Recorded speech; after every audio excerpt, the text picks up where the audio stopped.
All right, hey, what is up, guys? We're out here with Nutrivore, the king of destroying ancestral eating advocates, and we're going to be reacting to Liver King on the recent Logan Paul podcast. If you guys don't know, Logan Paul is a pretty big figure. He is very impressionable to a lot of people around my age and even younger. And Liver King spouted a lot of pro-ancestral eating nonsense, which we're going to get into. And of course, as I've said many times on this channel before, I find the ancestral crowd, especially with respect to animal rights, to be a large problem because their diets and what they advocate for entail a lot of breeding of animals for food and whatnot. And of course, the science and the arguments they make in favor of the health benefits of the ancestral diet are also pretty flawed. And Nutrivore is very good at articulating why this is the case. So if you guys haven't heard of Nutrivore, I've talked about him on my channel before. He's great, and you should definitely subscribe to him. I'll put his links in the pinned comment, and let's get on with it. Are you kidding me? Oh, look at this. Oh my Did you know God. to put it a little bit hotter on the stove and then bring it back out? No. Okay. And this is Liver King Chef Lionel, and he knows how to get it done. Guys, we got liver, heart, pancreas, spleen, kidney. We got some bone marrow. And since it's your birthday, you know what? I got you some extra.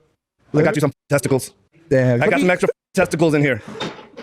I could use some extra testicle, man. This is what I've heard. This is what I heard. I'm missing some testicles. Have you ever heard this? Have you ever heard why eat vegetables when you can eat testicles? Has anybody ever told you this? No, that's the first, man. That was the first time. Well, let me just ask you, why would you ever eat a vegetable? I'm looking for a serious response. We have Dating a hot vegan. That's the answer. We have a vegan in the room. Yeah, can we get some answers? Because I wanted to ask you about this. You are extremely anti-salad. I've noticed. I've watched you toss salads. That's right. I'll go with it. In a recent video, you tossed a salad over your head and it smashed on the floor. Yeah. Why are you so anti-salad? Like, By the way, you could pause whenever you want, Nick. Yeah, for sure. you don't like a good Caesar? Everybody likes a good Caesar. You know what I like is I like double bacon cheeseburgers. I like lobsters. I like ribeyes. I like bone-in ribs, right? I mean, if you go to any primitive culture. I love how, like, it's just like the most infantile shit. It's like, okay, we there's this way of eating that we know based on the evidence maximally reduces your risk of like all of these different diseases, and a huge cornerstone of such a dietary pattern is like vegetables. And then you have these people just fucking whining and complaining, and they're just like, oh no, I like double bacon cheeseburgers, I like ribeyes. It's like wah wah wah. It's my God, it's so infantile to me that this diet is just for like knuckle dragging children. Yeah, and you'll see he starts to try to give a more of a scientific basis for these things, and it's a little pathetic when you actually compare it to what the totality of evidence actually is. But yeah, he comes across in this podcast as very like, you know, macho, high energy. This is how you kick ass in life kind of thing, you know? Yeah. And then, and like, because of that, at face value, he seems like this just total brute. But then he starts to throw in some like terms that many people don't understand, and like very scientific terms, and people like Logan Paul and Jake Paul, his brother, and these people in the podcast and many of their audience, they're going to hear these things and be like, wow, he's macho, but also he's kind of smart. Like, maybe I'm going to try this. Maybe I'll eat some fucking testicles, you know? And that's like one of the biggest problems here. So, Yeah, very misleading. Tribe. Any modern day primitive culture tribe, you know what you won't see them eat. You're not going to see them eat vegetables. Is that? I got to challenge you right off the bat. Is that a fact? Because from what I've learned, we had omnivores. Like, people weren't just straight carnivores. They ate plants. They foraged. They found stuff. Yeah, so I'm not talking to you about something that I've read. Got it. I'm talking about You were there. these 6 tribes that I've gone and lived with. Oh, got it. Okay. In the Amazon and Africa. We're headed to the Arctic Circle later in the month. And this is what I want to know, right? I saw the Hadza start to pick some vegetables, start to pick some plants. And I'm like, here we go. You're going to start beating people. I said, what the f are you doing? Turns out somebody had diarrhea, and they use plants medicinally. But plants, we're still omnivorous. I'm not saying that we're 100% carnivorous, but I want to make a point about the testicles, and I'm going to answer your question with that. There is no vegetable that's going to produce a testicle. There's no vegetable in the history of fucking vegetables that has the wrong. Okay, before he gets into that, I want to address like the shit that he said just a few moments prior. So like he was like, okay, so we have all of these hunter-gatherer tribes, we have all of these primitive cultures, and they don't eat vegetables, right? And what does that tell me about their health value? It tells me precisely nothing about their health value. All it tells me is that primitive cultures don't consume them, which I don't even think is true. There's an extensive literature on the various different plant species that all sorts of primitive cultures rely on, from vegetables to fruit, to herbs and things like that. Like, so I don't even buy into the claim that they don't eat vegetables.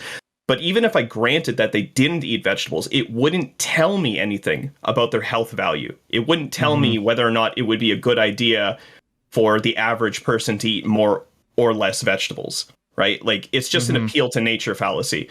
Oh, like this primitive culture is consuming no vegetables, and that's their natural setting, so that must mean that humans are not supposed to eat vegetables.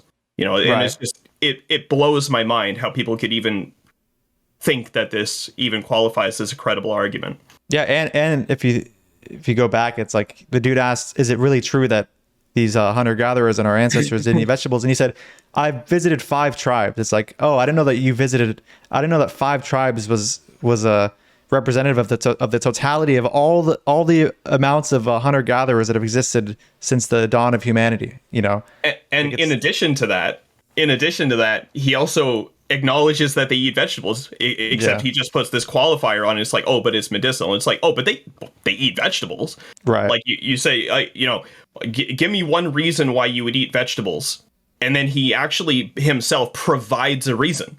It's like, it's supposed to be some kind of gotcha. It's supposed to be some kind of like rhetorical trap, but actually he himself is providing a legitimate reason, or at least presumably a legitimate reason. It's just so weird, man. It's like he shit on himself real quick. Yeah, it's very strange.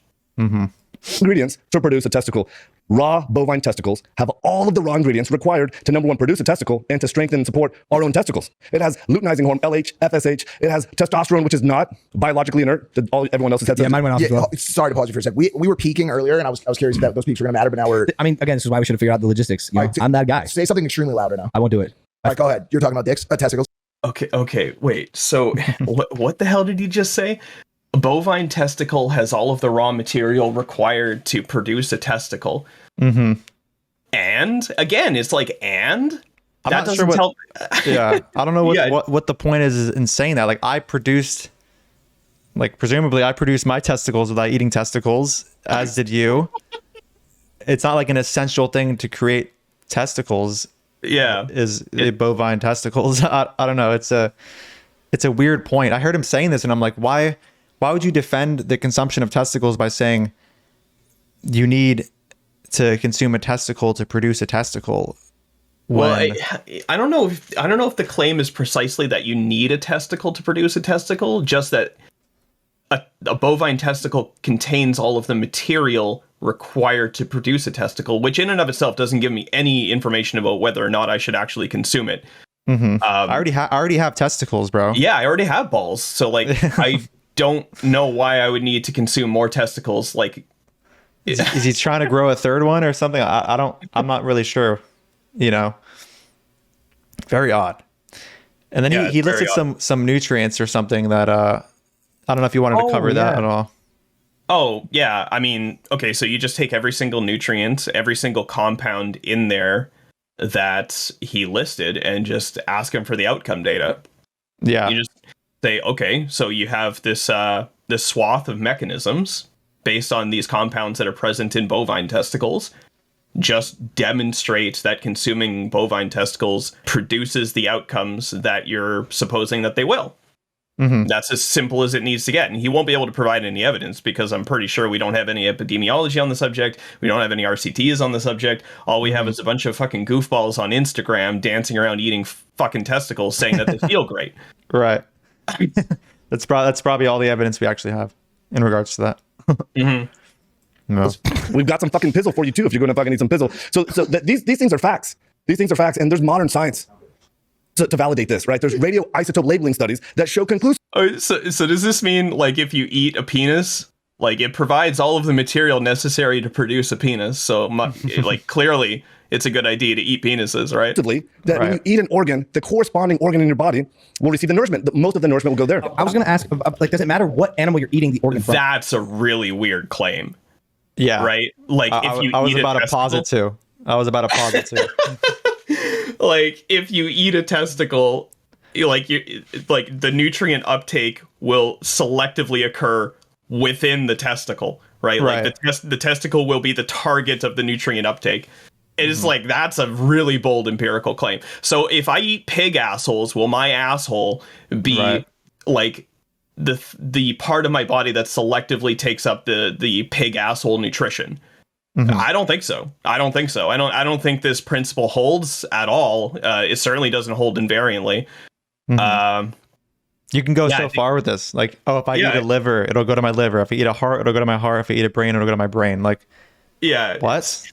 Like, I don't think any of that is true.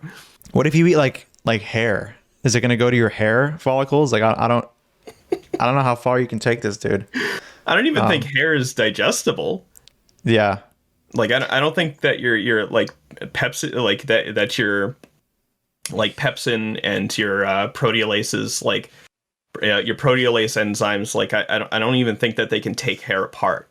Like, so if you eat hair, I mean, it is made of protein, right? Right. If you eat hair, will it go to your hair? I mean, that would be a reductio for his position, right? He would have to unpack it further, but in its current form, I would just completely reject it.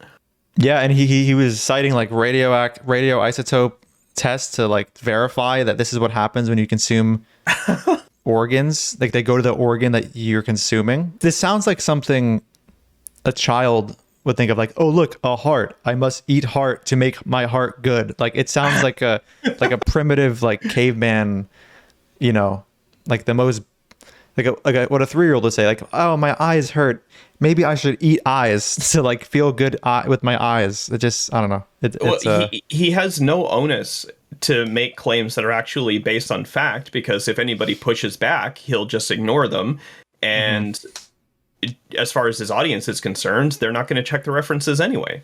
So like he's just in the clear on this stuff, and it's ridiculous. Right. It's absolutely insane.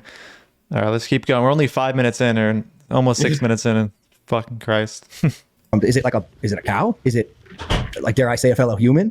Like, do I need to eat human testicles for my test? I don't know. That's what I'm saying. These are fucking human femur bones. I'm sorry, what? These are not human femur bones. Okay, oh, man, dude. Whoa, man, dude. Here's the thing. I believe the stronger the animal, the more strength you're going to derive from the nourishment. So I don't have a whole lot of chicken organs, right? I like a fucking bull. I like an elk. I like a moose. I like big fucking strong animals. Have you ever heard a story when there's a recipient of an organ transplant, and that recipient starts to take on characteristics of the donor?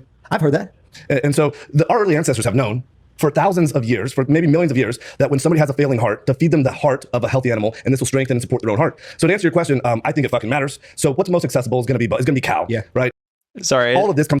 Yeah. Isn't it as weird as to say that our ancestors knew that if you ate a heart, it would help your heart? Like, how did they, like, I'm sure you know more than me how hard it is to infer causality when it comes to anything. And like, our ancestors' sense of nutritional science was like, do you think they were controlling for all these variables and doing like RCTs back then, and watching what happens like when a bull's heart is used as an intervention in a study, like, and then you have a placebo group like with a fake bull. I don't know what the fuck that would be, but it's just another organ, just a non-heart organ, and just see what happens, right? No, I don't think they were doing that, and I don't think that we can infer causality based on just this like historical narrative. It would be ridiculous to try to infer causality on a subject like this simply from a historical narrative like this. So like the claim is that the particular organ you're eating is going to strengthen or restore, heal, repair the particular organ, your own organ, right? So your own organ that is analogous to the organ that you're consuming. So if you eat a heart, it's going to strengthen your heart. If you eat some balls, it's going to strengthen your balls. Yeah, I'd just like to know where he gets the inference from. Like, just show me the evidence, because as far as I'm concerned, I haven't seen anything that would corroborate what he's saying. And again, like what you were saying, this is actually the exact thought that I had in my head. Like back then, they weren't doing fucking RCTs on this subject, right? Like they weren't like saying, okay, this person, there's something wrong with their heart. Well, we take a bunch of people that have the same heart problem. Let's feed them heart. Let's feed this group heart and this group spleen. And let's see what happens, right? Like they weren't doing experiments like this back then.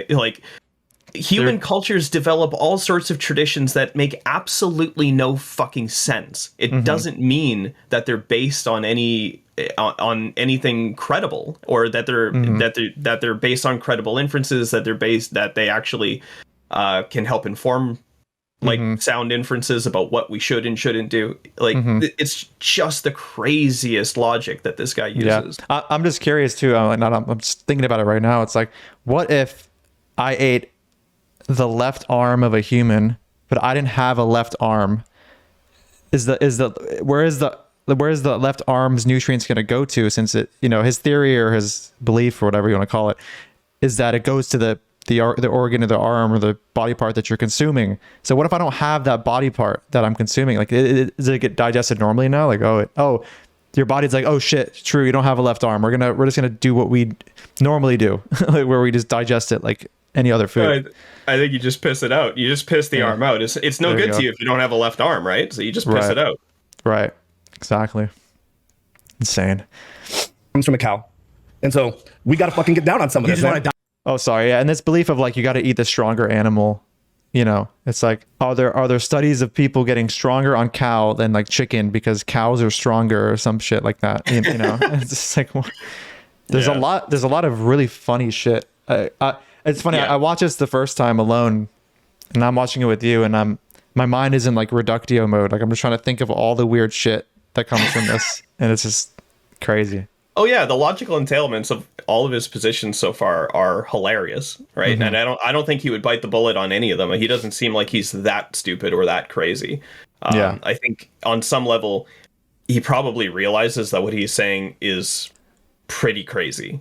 I don't want to be super bad faith, but I suspect that a large proportion of his motivation is just platform building. Yeah. Totally. Do you actually think this stuff tastes good? Or have you convinced yourself that it tastes good because it's your lifestyle? Well, there's two things to this. Whoever told you that the most nourishing food in the world needed to taste good, they fucking got you, right? This is like working out, right? Is working out fun? Wait. This is not called...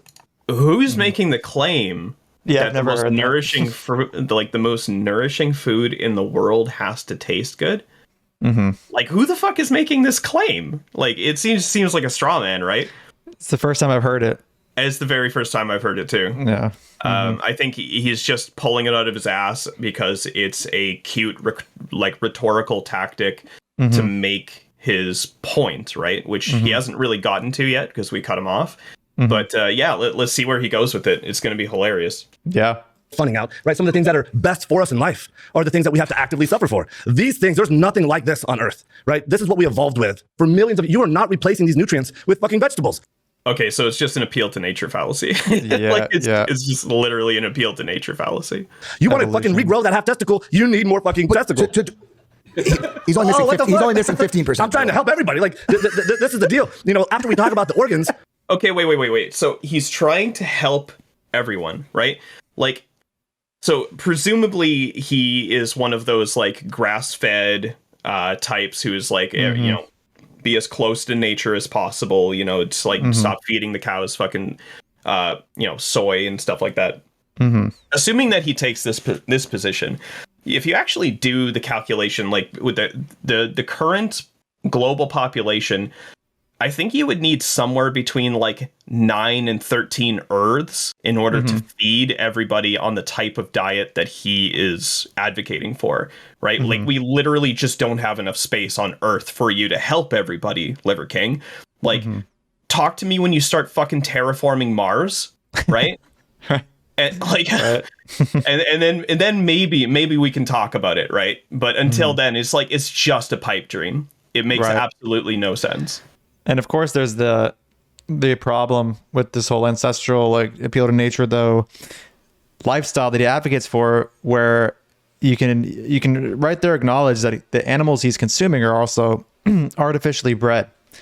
So I don't know what it means to say like eat naturally when like your animals that you're eating are the product of artificial insemination, which is by definition an unnatural process. Oh, so it's always hard to know what they mean when they say ancestral or natural living, because they pick and choose in a sense. It's ambiguous, right? And it goes beyond that, like not just artificial insemination. Like a lot of these animals are just artificially bred to be completely different from their ancestral counterparts. Right. So as long as that remains the case, I don't think you're actually going to find anything that comes anywhere close to an actual ancestral diet. You're always just going to get some weird caricature or bastardization. Not that I even grant this guy that this is at all representative of what an ancestral diet actually is, right? Right. What I tell everybody is, now that you know this, like, why would you eat vegetables? Can I ask you a Other question? than a hot vegan. To George. Why would you eat vegetables after knowing that everything that is in these foods are the nutrients that we were eating in our evolution? I think that's kind of the idea. Well, like, yeah, so these foods are good because they have like nutrients. If you eat these foods, they will contribute to the robust health of the analogous organ in your own body. And we don't have vegetables in our body, so why eat vegetables, right? Like, this seems to be the fucking argument that he's running, which is completely absurd. Like, whether or not we have vegetables like in our body or as a part of our body, or whether or not, like all of this stuff is just tangential. He just needs to actually explain why the outcome data actually just straight up disagrees with his worldview, with his interpretation. And what would follow from this is also, if we wanted to maximize the degree to which our organs and our body parts experience benefits from what we eat, we should actually be breeding humans. Like, yeah, I'd imagine eating a human arm would do better for my human arm than like the arm of a chimpanzee or something. Right, because like humans have anatomy that certain animals don't have, right? Right. So yeah, that's a good point. Like, if we wanted to actually take the reductio as far as it could go, I don't see how he would escape like human meat. And I was thinking that he might say, "Oh, but no, I'm saying though also another part of my reasoning is the fact that humans ate these things evolving, but there was cannibalism as well in our history. So technically, our ancestors were cannibalistic in some regard. So cannibalism is ancestral, and human meat is as close to your organs as you are ever going to get. So I do think that cannibalism is a logical entailment of what he's saying, unless he can provide some kind of symmetry breaker between the animals that he's proposing we eat and human bodies. Exactly. That's a good point. I think cannibalism is actually something that his epistemology would have to cash out into, unless he has a symmetry breaker. Let's be clear too. It has to be a very strong human, because he's all about the animal being strong. So the best thing he can do is consume humans, because it was ancestral, like cannibalizing each other. George's point earlier, it seems like a lot of the number two, because they have the body part most analogous to ours, and number three, it needs to be like a bodybuilder, because he's all about eating a strong animal. So a bodybuilder, or maybe even a powerlifter or a strongman, we need to be breeding strongmen. I didn't even think about that. Yeah. So and also it seems a little weird that like that is actually a really that would also be entailed, is that so humans are the superset, and then there's a subset of humans called bodybuilders, and they are the strongest ones. So they are actually the ones that you should select to consume in order to make yourself like. Right. Oh my God. Science behind a direction and approach for your work is moving forward through looking backwards. That's kind of what I've gotten out of your approach, right? Like, let's return to our roots. But to George's point, is there not some sort of way to avoid sticking live cocks in your mouth and like get like a pill so that you could fucking just eat the dick pill and not fucking have to? There's exclusive peptides and things that haven't. There are a lot of peptides that have been identified in the respective organs that you can't get anywhere else. You can't even get in a pill. Got it. You know which one? Do I know which ones? I know a fraction of them. So like in liver, you have hepcidin, you have ergothioneine, in spleen, you have spleenin, you have splenopitin, you have tufstin. These are things that you don't even know to ask about, because most of the world don't know about the signaling mechanisms of peptides. This is a move that quacks like to make constantly, and people need to be very conscious of when quacks make this move, when they say nobody's talking about it, right? Like they suck you in by thinking that they have private access to information that the rest of the world just doesn't have, or they have some kind of they have some kind of unique insight into this thing that nobody else is talking about, but it's so important, right? So he's just rattling off all of these compounds and chemicals and nutrients that are apparently in all of these foods.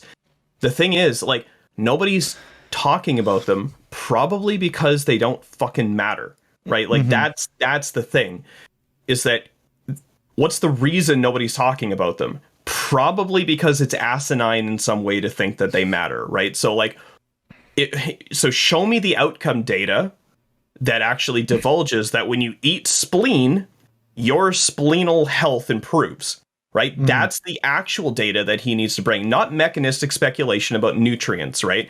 He actually needs to show that the consumption of spleen leads to a certain outcome, right? That is actually the goalpost, because mechanistic speculation just doesn't fucking cut it. In biomedical science, in nutrition science, mechanistic speculation is like the bottom of the barrel. Anybody can do it. Anybody can speculate about mechanisms. We've been speculating about mechanisms all, like, throughout this entire conversation when we're forming reductios about, like, his position, right? We're coming up with all sorts of mechanistic speculation. It's facetious, but like, anybody can do this. Anybody can do this. And you're like, okay, I got this mechanistic speculation and nobody's talking about it. Yeah, because it's horse shit. Nobody's talking about speculation. It 'cause it's fucking horse shit. It's also just speculation. Like, yeah, it's just speculation. That's all it is. There is actually, as far as I know, there is no outcome data showing that eating more spleen leads to better spleenal health. Yeah. I don't know of it, and I would love for him to show me that data. And you're somebody who is like head deep into the data, like, all the time. I mean, you're yeah, I mean, I read the literature pretty regularly. Yeah. You would think you'd come across this, something like it. Yeah, yeah. I probably, like, I don't know. I've come across some weird stuff in the literature, and then every time I do, I think, like, damn, now I've seen it all. And I always end up being surprised. So maybe there's data out there. I'm not saying that there necessarily isn't, but there probably isn't, because probably it seems so completely outlandish to me. But hey, I've been surprised before. If Liver King wants to send me some references for these claims, like, I'll gladly look them over. Yeah. It's just like you can almost infer based on the way he talks about other things and the nature fallacy that he probably doesn't have strong evidence to support these claims. No. I think his epistemic framework is just complete garbage. Yeah. He's not operating with an epistemic framework that would lead to a functional society if everybody were to adopt it. Right. Is the problem. Ancestors, though. Yeah, ancestors, though. And it's like biomedical science goes out the fucking window. Preventative medicine, basically, in its current incarnation, just goes out the window, despite the fact that it's saving millions, if not billions, of people. Right. It's like all of it just goes out the fucking window because, hey, you could just eat liver. Right. And liver is king. Yeah, liver is king. You could just eat liver. If everybody was running that framework, society wouldn't have gotten very far. Right. What's more important than this, right? Because you can ask about the science and the mechanisms of it, right? You won't find any of this anywhere. It doesn't exist. You're not going to make a pill with this. This is what our early ancestors ate for millions of years. This is what enabled us to become the baddest fucking mammalian predators that ever lived. I just want to say this. We just removed this from our diet. Just recently. Right. We've just recently done this. And do you think you're as strong as our earlier ancestors were? This is the case. But I don't know if that's the reason. Like, they also, like, shit in holes and scribbled on the walls. You know what I'm saying? Like, it's all night ancestral tendency. What do you mean? Like, the question of, do you feel like you're just as strong as our ancestors were? It's like, there's actually the world record strongmen. There's many that hold records that are way stronger than our ancestors that don't eat any of this bullshit. Like, maybe they eat things like meat and, like, whatever, steak, but like liver and like testicles and all these things, like, no. I'm probably like the average lifter nowadays with the access to food we have and the time we have to rest and all that, person trying to powerlift, they're probably stronger than most of our ancestors, given we just have more access to calories, more time to work out, all these things. Yeah, so like what he's running right now is like he's jacked. I mean, let's be real, the guy's probably on juice. He ends up rejecting these rumors, by the way, at some point. Yeah, of course he does. I mean, but a physique like that probably is not naturally attainable. So this guy, he's sitting here and he's just he's trying to sell his 9 ancestral tenets or whatever, his ancestral lifestyle or whatever, and he's sitting there and he looks absolutely insanely jacked, and he's trying to sell you this idea that like this is actually representative of what our ancestors looked like. When we know that this is probably not the case, right? So basically, like, what the audience is hearing is when he says, like, do you think you're as strong as our ancestors? What the audience is hearing is, does the host think that he is stronger than Liver King? Because Liver King's supposed to be representative of our ancestors in this conversation, right? That's what the audience is going to be running in their head. And it's just not fucking true. You see pictures of the Hadza, they're like a third of this guy's size. You see a picture of the Chumani, they're like a third of this guy's size. You see pictures of the fucking Maasai, they're like a third of this guy's size. You see pictures of the Inuit, they're about the same size in terms of body mass index, but for 2 different reasons. Right.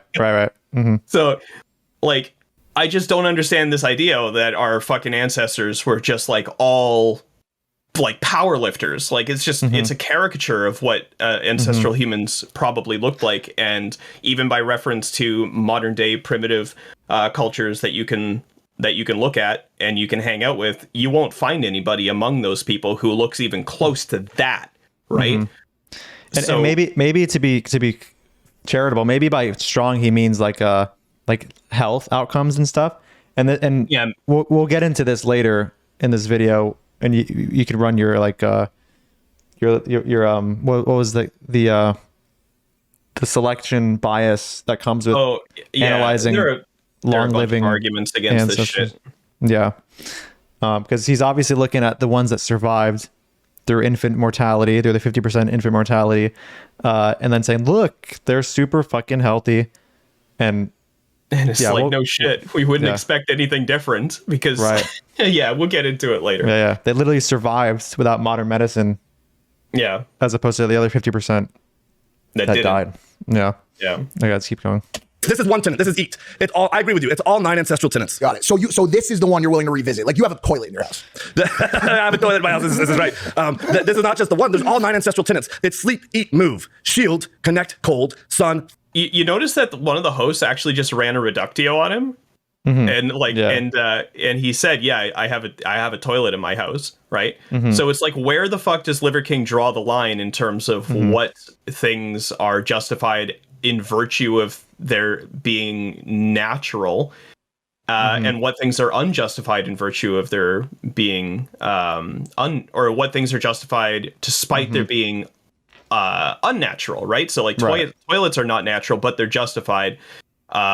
Meat is natural, and for that fact, it is justified, right? So he has to actually draw a line in the sand somewhere and say, like, okay, all of these unnatural things, these are all justified. All of these natural things, like, these are justified because they are natural. And like, he needs to provide symmetry breakers for every single example of things that are natural and unnatural that he takes on board himself personally. Right. And I think in order to run his argument, I think at some point he's going to address this, how he has like a truck and all these things. And you'll see what he says.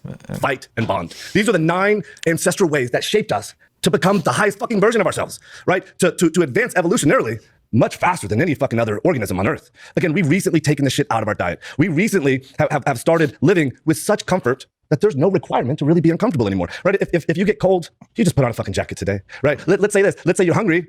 You don't have to go on a hunt anymore. You just fucking call somebody, right? Or let's say you want sex. You don't even have to be worthy enough like our early ancestors were to find a mate. I don't think he knows how evolution works, actually. I don't think he has the slightest idea how evolution works. It's not like we just eat meat and it's like, ooga booga, we found something good and now we're going to grow big brains. Like, that's literally not how it worked. If we are heavily adapted to meat, as he would presume, that means that an enormous number of people needed to die from that exposure in order to produce the adaptations, right? So I don't think he actually understands how evolution works and what is logically entailed from the position that humans are heavily adapted to meat. I don't think he understands a single thing about it based on the way he's So you're saying like the human beings that had the adaptation or developed it are the ones who survived and the ones who didn't? Yeah, so like the people with the adaptations to the meat, like, so now The people with the adaptations to meat are the descendants of those who had the random gene mutations that let them endure the exposure better. And that comes at the cost of all of the people who did not have the right genetic adaptations, did not have the right genetics to actually withstand the exposure. This is how Darwinian natural selection works. There's some selection event, the introduction of meat. Everybody who can't hack it dies. Everybody who can hack it probably has genetic mutations that give them selective tolerance to whatever they're consuming. And then it's an iterative process. You just do it over and over and over again. And then you build up adaptations over time based on different exposures, different selection events. If we are heavily adapted to meat, it actually heavily implies that at one point in time, meat was actually like considerably toxic to us. Does this apply to fruit as well? Vegetables? Oh yeah. It'll apply to everything for which we have adaptations. Like I don't take the position that's like fruit or vegetables are like I don't know, like miracle foods or whatever, or that they don't actually confer some risk. I just think that they probably confer a minimal risk when compared to something like meat. I think if we want to maximally reduce diet disease relationships or if we want to maximally reduce the risk of diet related diseases, we have to start inventing foods, right? I don't see why we have to rely on nature in order to provide us with healthy food. We need to invent maximally healthy food. Yeah, what you're saying, get into that later. Yeah, what you're saying is very counterintuitive to the average person. Not to me, because I know where you're going and I've read your articles on this, or your article on this. But yeah, we'll get more into it because he's gonna get into the whole like ancestors though, blah blah blah. Yeah. Not a fucking app. Have a blue check on Instagram. That's what fucking crazy.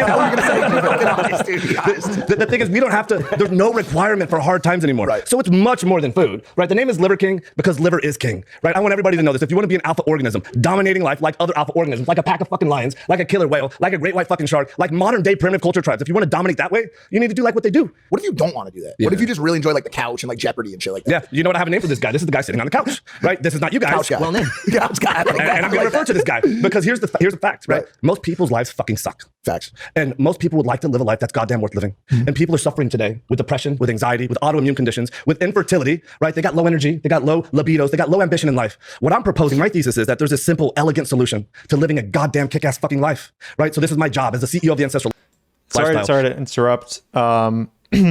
So you see how he's saying like autoimmune disorders are through the roof. Yeah. All these issues, right? Now we can tie this to the introduction of like a modern medicine. Yeah. Oh yeah, easily. Yeah, I think that's actually one of the more plausible explanations for the quote unquote explosion in like chronic disease and autoimmune conditions and stuff like that, is that say you take a population that doesn't have access to modern medicine, the weaker half of the population statistically, and we have really good data on this, statistically the weaker half of the population is going to die before puberty, right? So infant and child mortality, infant mortality is about 50%, child mortality is about 30%. So in the aggregate, like lots of kids are dying before they even reach puberty. And it's not due to like accidents, it's not due to homicide or anything like that. It's not due to being eaten by jaguars. It's immunological diseases, communicable diseases, infections, and things like that. So the leading cause of infant and child mortality among these primitive cultures is immunological in nature, right? Which ties it into almost every single chronic disease in some way or another. And all of a sudden you have modern medicine coming in and saving that 50% of the population that would have otherwise died. Yeah, no fucking shit, in like 20, 30, 40 years, you're going to see explosions in the rates of those associated diseases like autoimmune disease, like cardiovascular disease, diabetes, like all of these different diseases. No shit, you're going to see an explosion of them. Why wouldn't you? Right. Like, yeah, why wouldn't you? It's a super fascinating point, at least the first time you hear it. I remember when I first heard your case for this, I was like, wow, that's so interesting, because it's like, oh, so at face value, the point is that modern medicine actually creates more disease, but not in the way that you would think. It's that it allows for more people to continue to exist who otherwise would have died. And those people are more likely to be sickly.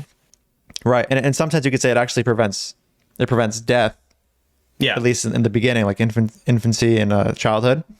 But at the cost of those people living who have a genetic predisposition for, immune issues and all that kind of shit. So it's super interesting to think about, because intuitively it's like, what, like modern medicine, and also it'll make someone think that you're one of those, like, if you just make the claim alone, it'll make someone who's like very pro-vaccine think you're one of those like anti-pharmaceutical people. It's like, no, like I'm for modern medicine. Not at all. It's just that I'm making the point that it actually increases the disease because it's allowing people who have a higher propensity for disease to continue living. And I think if we want to maximally reduce the burden of disease such that the 50% that would have otherwise died has an equal quality of life and lifespan to the people who would not have died, the people who would have withstood living through adolescence, we're going to need modern medicine to do that.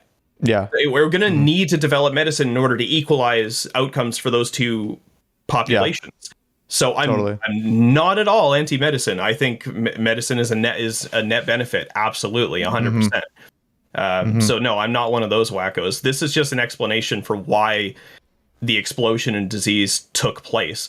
And the alternative is not preferable, right? The alternative is you pull out the rug out from under everybody, and then all of a sudden we're back to 50% child mortality. We're back to 30% or 30% child mortality, 50% infant mortality, and we're back to like living in the dark ages. It's like, I don't think that's preferable. I know plenty of people living with autoimmune conditions who would rather be alive than dead, despite their autoimmune conditions, right? So, yeah, I think it's positive in the long run.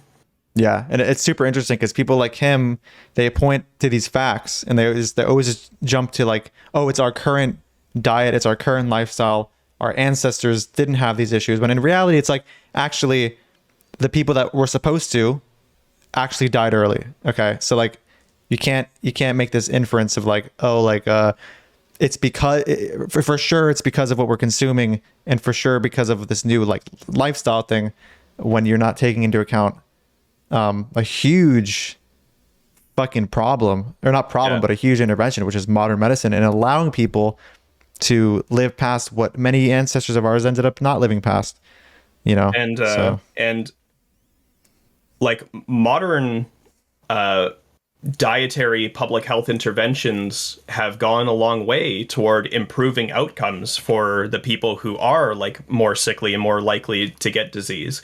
We have the invention of things like vegetable oils, which have like one of the most powerful effects, dietary effects anyway, of like lowering cardiovascular disease risk, for example. One of the most powerful interventions that we have, right? Other than, just like unsaturated oils in general have this tendency with just kind of leaning more toward vegetable oils being more efficacious for those endpoints.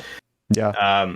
We have all sorts of modern public health policy, public health interventions that don't look ancestral at all, that show that they can relieve the burden of disease. So I don't think it's the case that we need to return to our ancestral diet in order to maximally reduce disease risk. In fact, there are good reasons that we'll get into later for why that probably isn't the case. If we want to reduce our disease risk, we should also stop modern medicine, so the people that have all these diseases don't end up living to the point of like having them later. Yeah. The people who are susceptible to the diseases don't end up living long enough to see them manifest. Right, exactly. The model is dominant form. So you say, what if you don't want to be like that? Well, 80% of people's lives fucking suck already. 80% of people are living paycheck to paycheck. 70% of people are overweight. 40% are obese. Half of them are morbidly obese, right? This is no way to live. Correct. And I'm sure that there's a pandemic of Sorry, how would ancestral living be one of the things that stops people from having to live paycheck to paycheck? Yeah, that's what I was thinking. It's like, okay, so you eat liver because liver is king, therefore you're not going to be living paycheck to paycheck. Like, imagine writing that out as a syllogism. It's like P1. Right. If you're living paycheck to paycheck, you should eat liver. I'm living paycheck to paycheck, therefore I should eat liver. It's like, holy shit. Like, it's just how knuckleheaded, how fucking absolutely mind-numbingly dumb of an inference this is. This guy, like, my God, it's surprising that people are gullible enough to actually fall for the shit that he's saying, considering that it's so bad. He's a very good speaker. He speaks with conviction and passion, but when you actually like sit down and analyze what he's saying, it's like, hold the fuck on, dude. What? Paycheck to paycheck? You're connecting the solution to that being like, to be like liver in like ancestral living? Oh, you know? Yeah, 100% agree. Like, whenever I encounter one of these people, I'm always just like, fuck, he's so charismatic and he's so captivating. I wish we had a motherfucker like this on our side. Not, you know, like, not promulgating quackery, actually promulgating real shit that is backed by actual evidence. Like that. God, it would be so good to have somebody like that. He makes me want to start taking gear and become like, and grow my beard out really long and become like the vegan king and just counter everything he says, but with like evidence and shit, you know. You gotta be the soy king. Yeah, the soy king. Eat more soy. Eat more soy and you won't be living paycheck to paycheck. Like, fucking Christ. Okay. Neurological disorders, of metabolic disorders. We are not moving forward, right? This is an illusion that our health span, we've increased our lifespan. We have drastically decreased our health span, right? You go live with some of these primitive culture tribes, the Hadza, the Wild Bushmen, the Maasai, the Chaga, you know, the Machagenga. These guys are fucking living. They seemingly have no material possessions, right? They got their weapons, but these guys are the most fulfilled, the most content. Do you know what their lifespan is? I do. It's the same as ours, right? You take away infant mortality and adolescent accidents like being eaten by a jaguar. You take that shit away. They have the same lifespan. That happened like quite often. Hey, that is a huge, like, I don't go to Rouse for eggs and go, gotta watch out for these jaguars. No, but instead you gotta worry about being shot or stabbed. Yeah, it's like, it's a good point. Because this is something that happens all the time. Is people are like, do you really want to live like our early ancestors did because they lived to 25 or 30? I get that criticism all the time, right? And what I say is like, you call what we're doing right now living, right? You go to a job that you fucking hate. You come home to a life that you don't love. You take medication to feel better, to get hard, and then you're the guy on the couch. And then you watch Netflix to sedate yourself, to call it a week. Okay, show me how the economy would work under an ancestral paradigm, right? Right. Like, show me how the economy would work, because like having people who may hate their jobs is baked into the cake. And like, if you look at an ancestral population, is it actually true that everybody's designated task within an ancestral population or a primitive population? Like, is it true that everybody just loves their designated task? Is it true that they just all love their jobs? Like, there's just like a lot of claims baked in here that I don't think we don't have to accept or take for granted or grant at all. Yeah, and I'm imagining like if we lived in an ancestral world, there'd be a lot of people that would have to continue to forcibly impregnate animals. That'd have to be someone's job. You're gonna have like these people that are like, that would be a necessary thing to supply the food for an ancestral population like the U.S. or something that has like 330 million people or a little more, I think, at this point. Someone's gonna have to do that. You think there's gonna be like someone who's like, oh, I feel so blissful and ancestral as I go to work and I penetrate these mother cows. You know, it's weird. I think you would need to do that in order to industrialize it, even under like a grass-fed, like pasture-raised paradigm. Like, it would be too inefficient just to rely on natural reproduction for the animals. I think you would actually end up having to just rely on artificial insemination and basically just going to work and raping cows all day. Right. What a fulfilling fucking job. Okay. Yeah. keep going. And then they call it a month and they call it a year, and then that's your goddamn fucking life, right? This is no way to live. You think eating this changes that whole theory?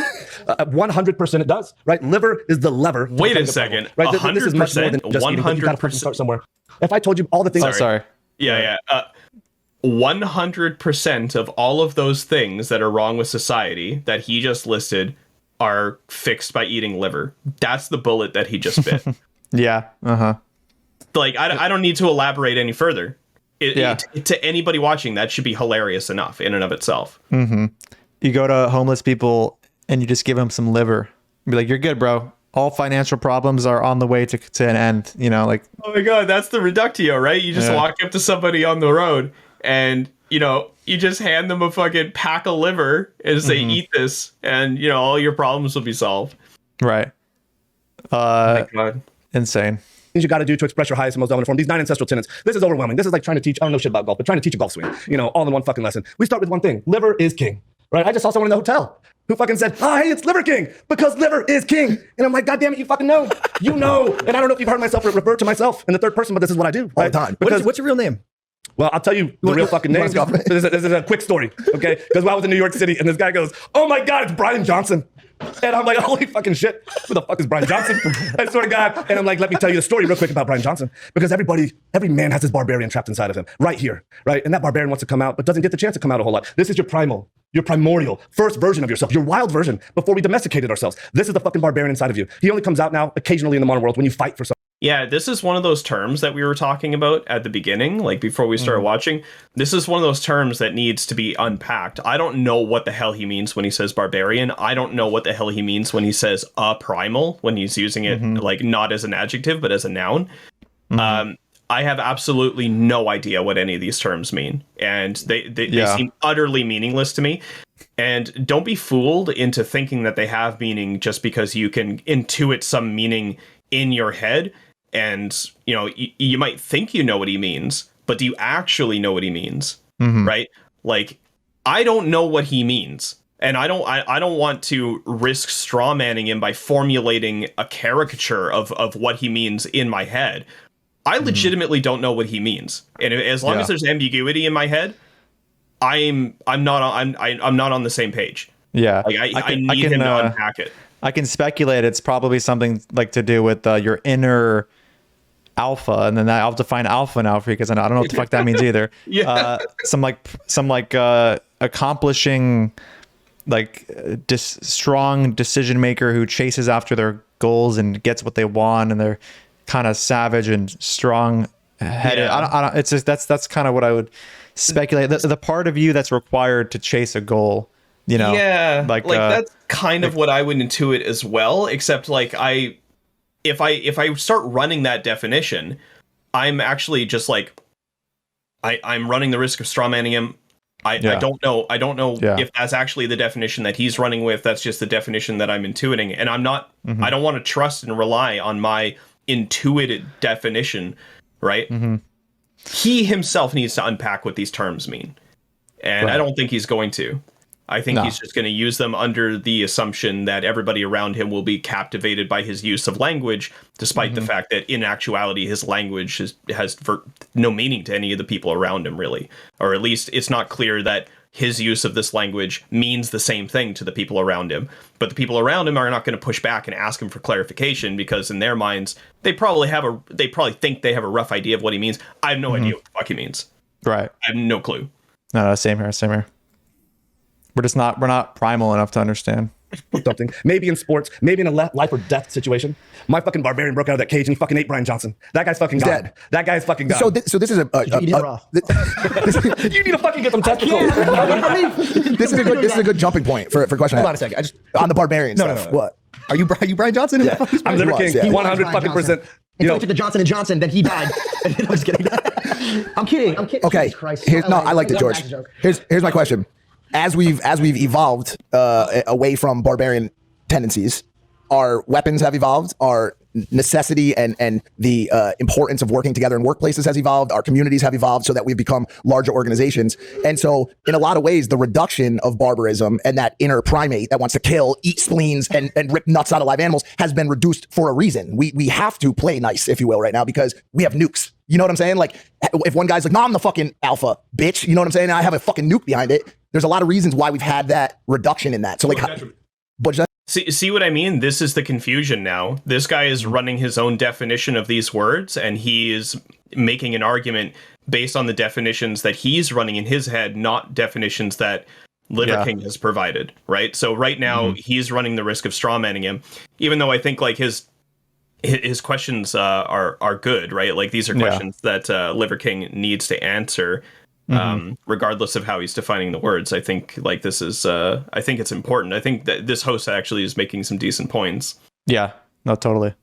It's to our detriment. But we're not happy. I get that. I get that. I'm just offering a counterpoint. And the question I want to ask you is, you have built a brand out of this. You really have. Like your entire brand is kind of built around this, especially on the internet. And while you promote something that is, you know, eating freshly killed meat, whatever, and the ways of the early ancestors, how you promote it is in direct violation of what they would ever consider to be okay, which is through social media.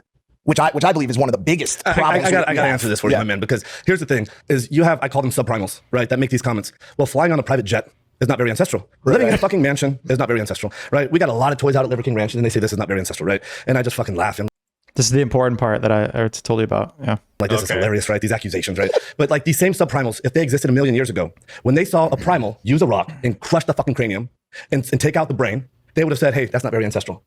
Technology has a story across time. That rock turned into a bifacial blade. And that same subprimal says, hey, that's not very ancestral, right? And then we moved on to fire at will, right? When the technology story got there, that same subprimal fucking guy says, this is not very ancestral. Let me tell you, the fact is that the evolutionary hunter left the comfort of the cave for a better fucking life. You telling me flying private isn't a better fucking life? Living in a mansion isn't a better fucking life? Okay, so what do you... Yeah, this seems to entail some odd contradiction for him. Because there are some ways in which being ancestral is better in virtue of the fact that it is ancestral, and then there are some non-ancestral things that are better despite the fact that they're not ancestral. Like like I said earlier, he actually needs to draw the line in the sand somewhere and say, like, this is the symmetry breaker that separates all of these non-ancestral things that I think are cool from all of these ancestral things that are cool in virtue of the fact that they're that they are ancestral. He actually needs to make a distinction between those two things and say, like, okay, yeah, like this is the thing that binds them together. Or Yeah, and it's weird because so this is his way of getting out of the criticism that we were kind of making, like, oh, you're doing things that aren't ancestral. He has a way of saying, like, oh, well, you know, there's certain things that, yeah, they're not technically ancestral, but they're still good to do. Like, and like what you're saying, like, there's definitely a symmetry breaker or something. So, like, why can't someone say something like, oh, well, eating vegetables and eating, vegetable oil or something, or doing RCTs, these are things that are not ancestral, but like, hey, they're like, clearly better. They're clearly better. Like, they're beneficial. Just as like using a toilet is beneficial, but it's not ancestral. I'm sure he put using a toilet in this category of non-ancestral things that he considers okay to do, regardless of the fact that they're not ancestral. So yeah, like what stops us from using this same argument towards something that's not ancestral? For example, eating a plant-based diet and getting your B12 from a supplement as opposed to a food item with high in saturated fat. Like, you know, that's a question I'd ask him, you know. Like, yeah, that's absolutely correct. Yeah, because I agree that using supplements is not ancestral, whatever. But if I can show you that getting B12 from a supplement as opposed to red meat is more beneficial for your health, but it's not as ancestral, you know, can I put that in the category of things that he's like, you know, hey, it's fine that it's not ancestral, like, because it's better for you. Yeah, he seems to section off food and say that, like, and he seems to be implying that new foods can't be better than ancient foods, right? Which I would. What's the argument for that? Like, where's the evidence? You guys have like opposite brains in this regard, because you're the one who was saying earlier that you think it's likely that the best food is going to be one that actually is nowhere in our evolution or natural. Yeah. It's going to be something like man-made. So it's going to be something artificial. I think if you want to maximally reduce the risk of diet-related disease, then you probably have to invent artificial foods in some way in order to structure them in such a way that they're not interacting with problematic pathways that exist in the human body from our evolution. I don't think fruits and vegetables are immune to this. I don't think whole grains are immune to this. I don't think soybeans are immune to this. I think all foods to which we have adaptations fall into this bucket. And if we want to do better than any of those foods, we have to invent foods. Yeah, super interesting. Being fucking happy and being fucking free, this is not a better life. You know, we talk about this technology happening to our detriment. There are technologies that are incredible for us, right? And this is what I talk about with social media. I never had a social media account. This was 7 months ago.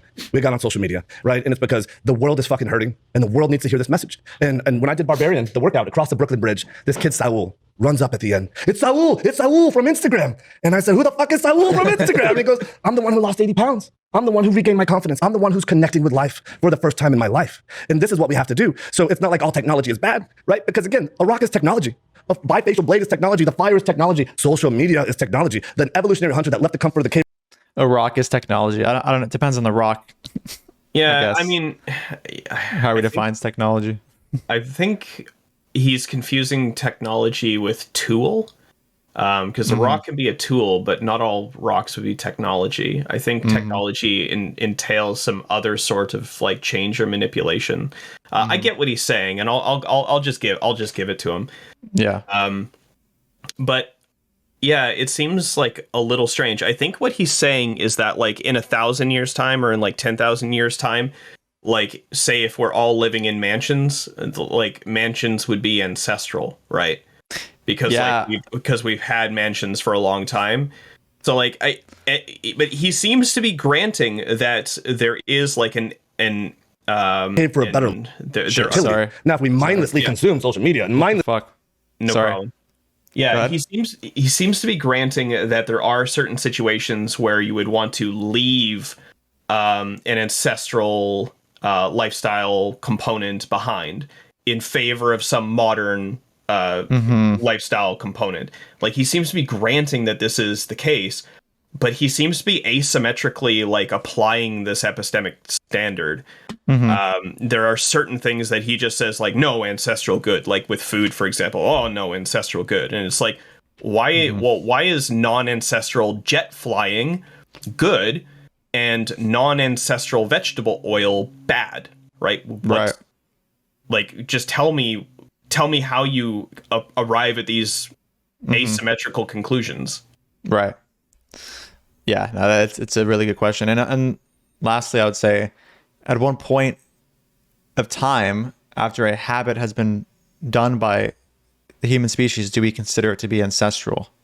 Like, because if we talk about our real ancestors, like coming from like a single cell organism, at some point walking bipedally or something, it was not ancestral. Like, you know, oh yeah, that's true. So being sentient isn't technically ancestral because the single cell organism probably wasn't sentient, you know. So it's just funny to think about like how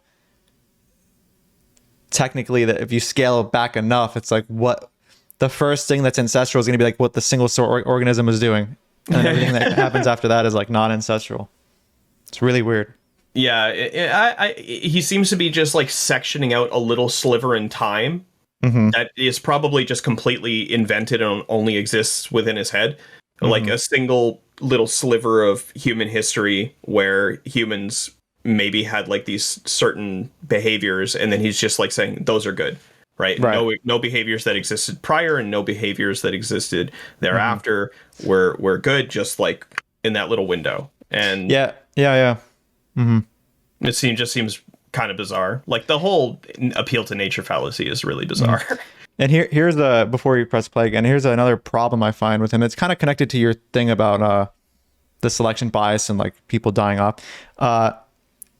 This guy Liver King could be somebody who's able to eat all these foods, and he might have like low cholesterol because of like really good genetics or something, despite his consumption of all these terrible foods. He could be someone who can handle steroids, and he ends up living to 80 to 90, like those people that smoke cigarettes their whole life and they don't develop lung cancer. He could be one of those people and actually feel really good in his head. And his subjective feelings are confirming all these beliefs he has about all this stuff. And people are going to take that one anecdote and kind of like extrapolate it onto themselves and be like, oh, I like he's doing it, so maybe I should do it. And it's very dangerous to have someone like this who represents, who looks fit, obviously from the outside. I mean, in my opinion, he looks a little unhealthy in some ways, like being super red. I'm sure he doesn't use sunscreen at all. Yeah, that's the thing with carnivores is that they tend to turn red. I don't know why. Yeah, I think he's not carnivore, but this seems to be like a high meat diet thing where they just like turn red. I don't know what the fuck it's all about. Yeah, it's very odd. But like he might be one of those people, like those hypothetical people that survive the infant mortality, childhood mortality, but in an analogous form, he survives the excessive saturated fat and the steroids and the enlarged heart and all this stuff, and he still ends up living to 90. And people are going to be like, dude, Liver King, he lived so long. It must be because of what he was putting in his body and his lifestyle, as opposed to his genetics handling all the excessive saturated fat and steroids and whatever. Yeah, so, you'd be committing a post hoc fallacy based on. It'd be like a post hoc fallacy and it would be based on like there's another, lost my train of thought. Yeah, so you'd essentially be like, oh well, you know, he lived so long and he was very into like health and he had all these ancestral tenets that were supposed to like improve health or whatever. Oh, it must be he lived a long time because he like followed these tenets or whatever. And it's just like, it's just such a fucking post hoc fallacy. It's just so crazy that, and you're right. Like, it does kind of lend to this if he does end up being one of these people that like lives a super long time. And people don't appreciate the fact that the post hoc fallacy would be probably like the most obvious pitfall right there. And it's just an anecdote as well. And you know, you can find someone who smokes hella cigarettes and doesn't get lung cancer. They live to 95. Oh, you're not going to say that like in order to not get lung cancer for 95 years, you have to smoke cigarettes every day? Like, no. So we can't just be using this like anecdote bullshit, this unverified, unmeasured anecdote shit to like make health claims and all that. Yeah. Endlessly consume content, right? This is to our detriment. So this is what I have to say about technology and all the subprimals that make this accusation that using fire, living in a mansion, this is not primal. This is hilarious to be like, you're the guy sitting on the couch, right? You're the guy concerned about your circle of concern instead of leading and owning and having responsibility to create and shape a better life. Well, hold on. He was making fun of people he calls subprimals, and those are the people who call him out on the whole like this isn't primal or whatever, right? Like this isn't ancestral, and his rebuttal to them was, you're the one sitting on the couch implying that's not ancestral, but the person making the criticism was never claiming to be doing something solely ancestral. So it's kind of a weird response to it's a red herring. It's a red herring. Yeah. So. For himself, right? These are, I call this 5% of the audience are the guys that are just stuck on saying, here's the issue with your thesis. You know what I say? Go fucking try this for a month. Just try this shit for a fucking month and see how you feel. You can do no worse than you are right now. Right. Do you get stoked when Joe Rogan goes on the carnivore diets? You see when he does that like annually almost for like a month? I've heard about it, and anybody who's talking about this, I love it, right? My brother in arms is Paul Saladino. He's a carnivore MD, this guy. And so he's been on Joe Rogan's podcast to promote that way. This is what I would say is this is one of the most important things you can do. One of the easiest levers to pull is eating liver, eating nose to tail, eating carnivorous, right? I was just talking to a gentleman. I will point out that Paul Saladino refuses to debate me. I've invited him multiple times to debate me. He absolutely refuses to debate me. I think if he tried to debate me, it would be over within 20 minutes. Yeah. I was going to ask you if you're familiar with him as well. I know about Paul Saladino. I'm familiar with his epistemic framework. I'm familiar with all of the contradictions in his epistemic framework that he's unaware of. I've tried to make him aware of these contradictions, and he just ignores me. And we're like, hey, Paul, let's debate. If you have a stable position, it should be resistant and robust to scrutiny. So let's have a debate. And he's just shows no interest at all. Absolutely no interest at all. He's like the non-roided, non-bearded liver king. Yeah. You know? But he's also equally as red. Yeah, equally as red. Right. So the same shit red. There. And in here earlier, who had psoriasis. He went carnivore for 30 days. His psoriasis is gone. He's in here. I don't know where the fuck he is, but this is what he did. Which one of y'all got psoriasis? Raise your hand. Oh, no way. And you ate meat for 30 days and it disappeared? Oh my God. What? And Solely meat? This is a very common story. Sorry, bro. This makes me cringe. That 20-second clip, if you're somebody not familiar with nutrition science and you're just watching that clip and you see Logan Paul just look at his friend and be like, what? Really, bro? Huh? Oh, you ate meat for 30 days and your psoriasis went away? Like, what? Like they're just going to be like, whoa, I have a problem too. I'm going to try eating meat for 30 days now. You know, like it's really sad. And this video is going to get millions of views. It came out, I believe, yesterday. But yeah, like it's just, I don't know. It's a shame that this kind of shit is publicly like broadcasted, you know? And people don't appreciate the fact that anecdotes are very, very, very weak evidence. Like, where's the control? For all we know, his psoriasis wouldn't have went away anyway. Like, his psoriasis would have went away anyway, and the fact that he went on a carnivore diet was inconsequential.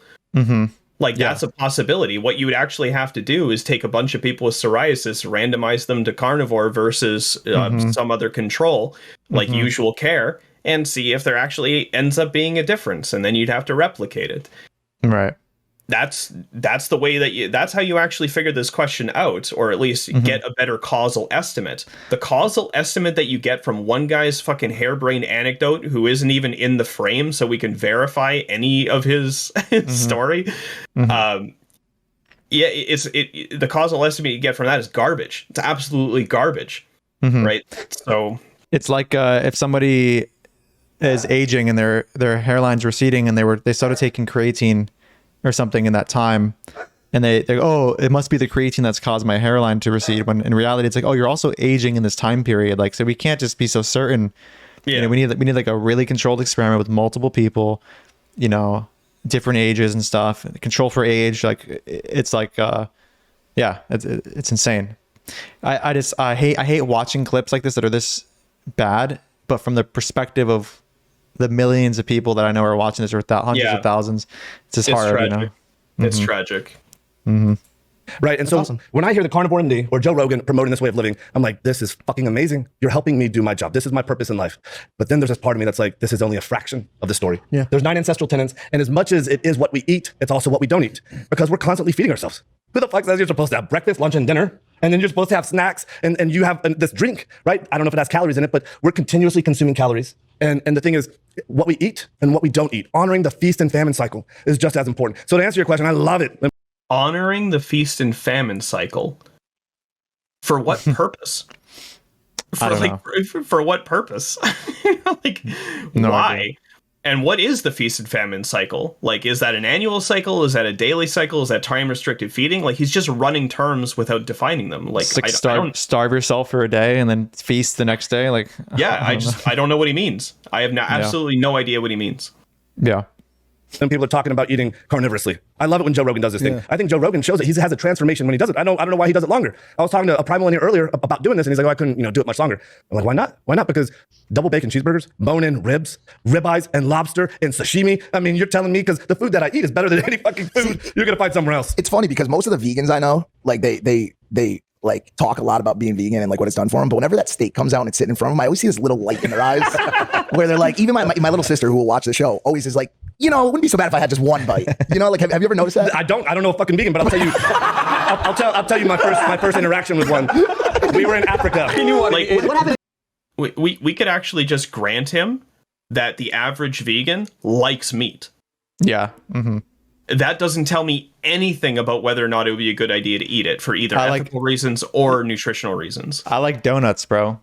I like deep fried fucking donuts. Like, yeah, like if I see a fucking donut, the same little twinkle will go off in my eye. So like, does that give me any indication about whether or not it would be wise to eat the fucking donut? No. Also the twinkle. I mean, I've seen it too. I know what he's talking about in vegans, and a lot of times it's because they're fucking grossed out by it, or they know what it came from, and they've seen the footage, and Yeah.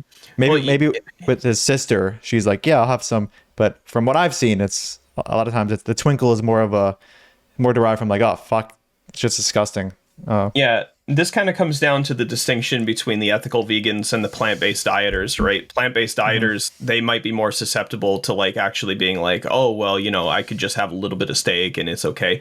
The ethical vegans, like, I have a suspicion that oftentimes when they look at those foods, they don't even see foods anymore. They just see victims. And I would actually identify with that particular crowd. It's difficult for me to actually look at those foods now without seeing victims, right? Yeah, you see the dismembered body parts of bred into existence animals that just fucking suffered and died. It's like, Were you gonna say something? Sorry. No. We can keep going. If your son came up to you, he's like, Dad, I got to tell you something. I'll find another son. That's so fucking funny. Dude, you better be careful what you're saying, bro. This is the thing. This vegan says, hey, we're doing an interview on you, and threatened to post this interview without actually interviewing me. And I said, fuck it, let's just talk today. This was the same day we went on a hunt with the Hadza. This was like a 14 fucking mile hunt. We do this thing. She tells me, I said, hey, are you eating liver? And she goes, I'm a vegan. And I said, this is going to be a great unbiased interview, right? I said, don't forget this. 8 of the 9 ancestral tenets are vegan friendly. Right? So we're wrapped around the axle focused on this. My name is Liver King, and we should be wrapped around the axle here, right? Again, if you're going to pull one lever, make it fucking liver. Because liver's going to change the trajectory of your life, and it's going to improve your mood, your memory, it's going to improve your drive, it's going to improve you in a way that you can embrace all 9. So I say liver is king, so make sure that you embrace the fucking liver. But listen, we have 8 other tenets that are vegan He has no validation for any of those claims that liver actually affects any of those fucking endpoints at all. Yeah. Like, no validation at all. He just pulls it straight out of his ass because one day he decided, oh, I'm going to eat some organs because Chris Masterjohn on YouTube said it was a good idea. And then all of a sudden, boom, and he was just like, oh, I feel great. Like, and often, and you know what? You know, the funny thing is that when you hear these sorts of anecdotes, like, oh, I went on this diet and everything changed for me. What you actually end up finding out is that this was the first moment in their lives where they actually became cognizant of what they were eating to begin with, right? And when you become cognizant of what you're eating, there are certain things that you avoid typically from dietary pattern to dietary pattern. There's certain things that you include typically from dietary pattern to dietary pattern. And they're not appreciating the fact that it's like they think it's this diet that did it. And it's like, no, it was just becoming cognizant of your intake. Because like if you look at whole food, plant-based, vegan, you know, dietary patterns, it's like lots of whole foods, quote unquote, and low processed foods, quote unquote. And it's the same thing with the keto people. Lots of whole foods, low processed foods. And the people who are going keto would be like, oh man, keto changed my life. It's like, well, I don't think you could really, like, maybe it did. Maybe it had some unique capacity to change your life, or maybe it was just the first time in your life that you gave a shit about what you were putting in your mouth. Yeah, maybe it just put you in a calorie deficit and you lost weight. And you know, there's a lot of health benefits that you can have just from simply not overeating anymore. You know. Yeah, like there's a paper that just came out. It's on I don't know if you're familiar with this guy, Nick Norwitz. That sounds familiar. Yeah, he's like one of these keto goofballs, right? Like Sure. I have a letter to the editor that's going to be published pretty soon on one of his papers. But this guy, he published a paper. It's a case report on himself. It's not explicitly stated that it's himself, but he includes his dietary records and he includes like his blood work and everything like that. Like pre-keto blood work, but no pre-keto dietary records. So he has 3 years, I think, 3 or 4 years of dietary records for keto. And then he has pre-keto blood work and then post-keto blood work, but he has no pre-keto dietary records. Why? Because fucking keto is probably the first diet that he went on where he was actually like cognizant of his intake. Right. He started tracking when he went keto. It's like, dude, how the fuck do you attribute your good outcomes? Because he had like digestive problems and stuff like that. He's like, oh, keto fixed me. I don't think you can make that inference because it's clear that you weren't being as fastidious with your diet as you are now. And maybe that was actually the lever that you should be pulling, and you don't need to be keto at all. Right? Yeah. The same could be true of this fucking liver cuck. Yeah. Right. He could have, I think he gets into how he started it too, but yeah, it's like you start from being really sick or not even being sick, just eating a lot of bullshit and overeating to just something a bit more controlled and less processed. And I know just because the food is processed doesn't mean it's bad, but you know what I mean when I say processed. I mean like shit like donuts and like cakes and shit like that. Things that are very easy to overconsume and whatever. All right, let's keep going. I think there's an ad coming up, maybe. Friendly. And I don't fault her for being a vegan. You know, the same way we are taking ownership out of our fucking lives. We're trying to pull the lever of eating to make a better life. So is she, right? Now, is she on the wrong side of history? Oh, it's just the ads that pop up. Well, this is what I believe. This is what I know visiting with these tribes. But this is the last thing I'll say about vegans. Listen, if you're kicking fucking ass, if your mood is incredible, if you're dominating life, if your skin is fucking great, if you don't have cavities, you know, and I only say that because my wife is a retired dentist and we had 2 really not favorable patient populations. And one of them is it's crystal meth and vegans. Hand in hand. Wow, same level. So what I'm going to say is this. One lead to the other usually. No, not at all. They eat so much vegetable. You have any thoughts on that? It's just an anecdote. Just an anecdote, yeah. It's just an anecdote. Like, you would actually need to show me population level data that divulged that vegan populations were at a higher risk of dental caries. Yeah, I've heard of something to do with like excess sugar, but I've never read anything. Yeah, there's some data on, you know, sugar and cavities, and like I think it's like they take the measurements of like the gum line, and it's like there are some correlates with dietary carbohydrates, but I don't know if it's actually been separated into like refined carbohydrates versus whole food carbohydrates. Right. The data there I'm not super well versed on. I saw it a few years ago, But yeah, in terms of his claim, he just needs to show that the population that he's talking about is at a higher risk of the endpoints that he's talking about. There's also insane raw vegans that are so into the whole like living naturally thing that they don't brush their teeth, and they just, Jesus. That's a pretty big confounder, I would say. But so we need control for insane raw veganism as well. Yeah. Shit. Well, they're just smoking crack. What I want to say is this: a lot of vegans have figured out a way to make it work for them, right? And they're lacto-ovo vegetarians, right? And they're finding other ways to get the choline or to get true bioavailable vitamin A, which is retinol. Like they're finding ways to make it work. So I just want to make this fucking clear: if a vegan's kicking ass in life and they don't have any issues, go kick ass in fucking life. Yeah. I love right? that. It just seems like there's a lot more hacking that goes into high performance veganism than there is to just simply following this. I really don't like this part, by the way. Just to the people listening, and of course you too, Nick. The dude over here starts saying that, there seems to be a lot more hacking and like a lot more effort that needs to go into doing veganism correctly.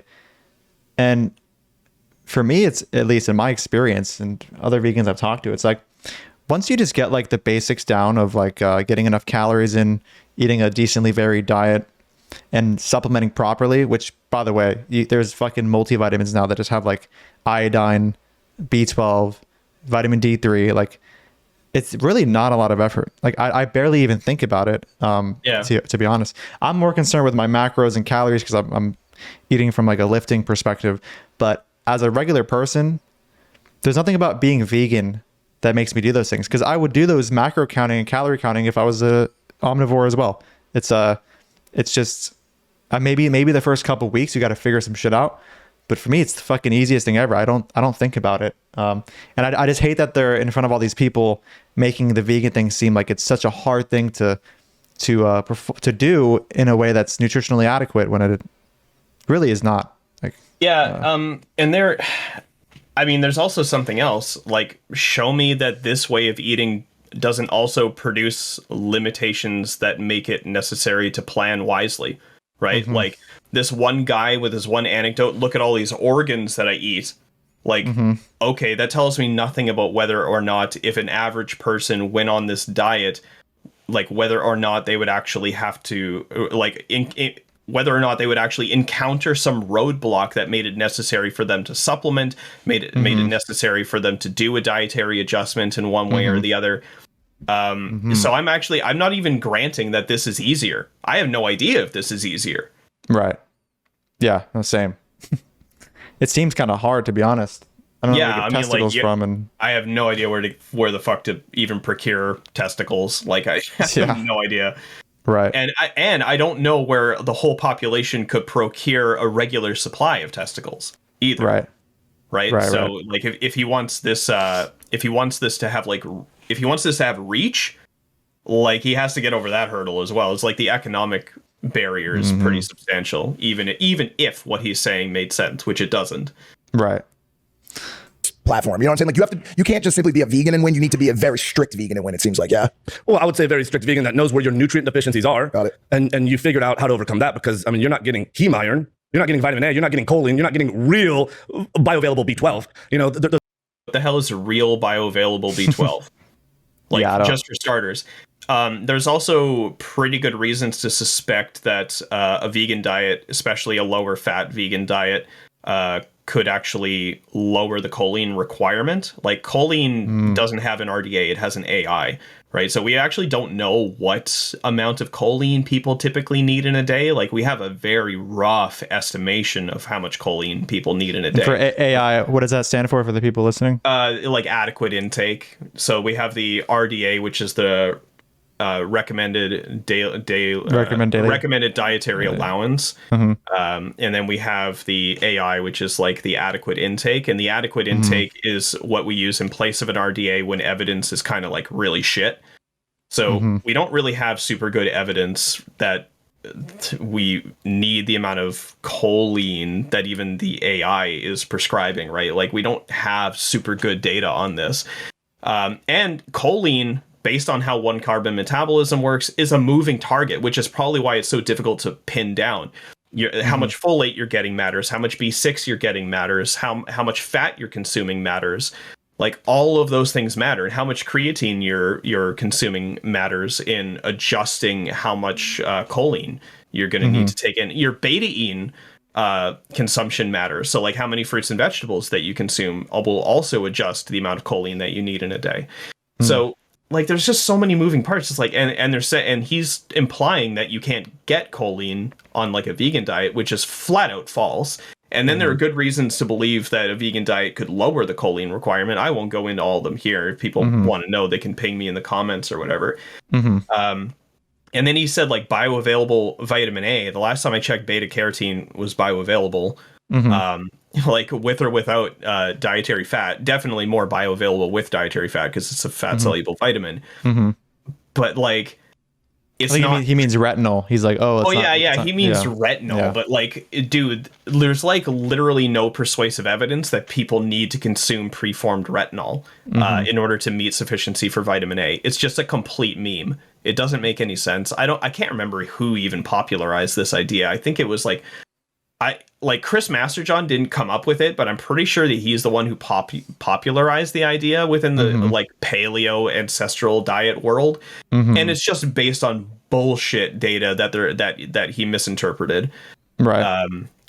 Like saying like, oh, there's genetic variation in the population with regards to the BCO1 enzyme, and people with these polymorphisms don't have like not as much of this enzyme or whatever. And it's like, well, okay. What this actually does is it changes the shape of the curve. It doesn't change the area under the curve. People with normal wild type BCO1 activity, they get a spike in beta carotene to retinol conversion, and then it goes back down postprandially. The people with these genetic impairments, it just stretches the curve out. They just take a longer amount of time to convert, but they get the same amount of retinol in the end. And it's been demonstrated in at least 2 human studies so far. So the outcome's the same. It just takes longer to get to it for those particular people. The outcome's the same in both cases. It doesn't really matter. So what he's saying is actually just like it's a red herring. Right. And then he said bioavailable B12. I don't know if you heard that. Real bioavailable B12, I believe, is the phrase that he used. I was like, I don't know what the fuck that means. Yeah, like, not synthetically made or something. I think there's 4 different types of B12. There's cyanocobalamin, there's adenosylcobalamin, hydroxycobalamin, and methylcobalamin. They're all bioavailable and they all exist. Yeah. I don't know what the point is of even mentioning it when there is health outcome data on vegans who supplement, who have optimal B12 levels. So, oh yeah, and not only supplementing the most artificial variety and showing that it has it does exactly what it's supposed to do with no obvious drawback. Right.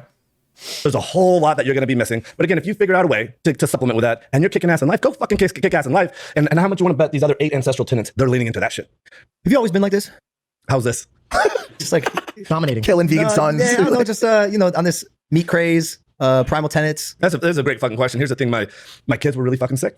This was about 13 years ago. My kids were taking ambulance rides to the hospital because they couldn't fucking breathe because they were having anaphylactic shock. They were having these severe allergic reactions. And so out of medical necessity, we had to figure this shit out because every doctor had the same solution. It was more Benadryl, more EpiPens, more bullshit, right? And so enough is a fucking enough. Like, how long are you going to take that shit? And so I learned about this whole ancestral living thing, right? And because everybody hears these these bad diets that come up, right? This is the original diet of our species, right? And so the whole concept of ancestral living, this is not like an Atkins fad diet. I'm not going to grant that at all. The dude eats fucking bowls and bowls of French fries. I'm not granting him at all that this is like the original ancestral diet. That's preposterous. Right? This is the way that we evolved since the beginning of time.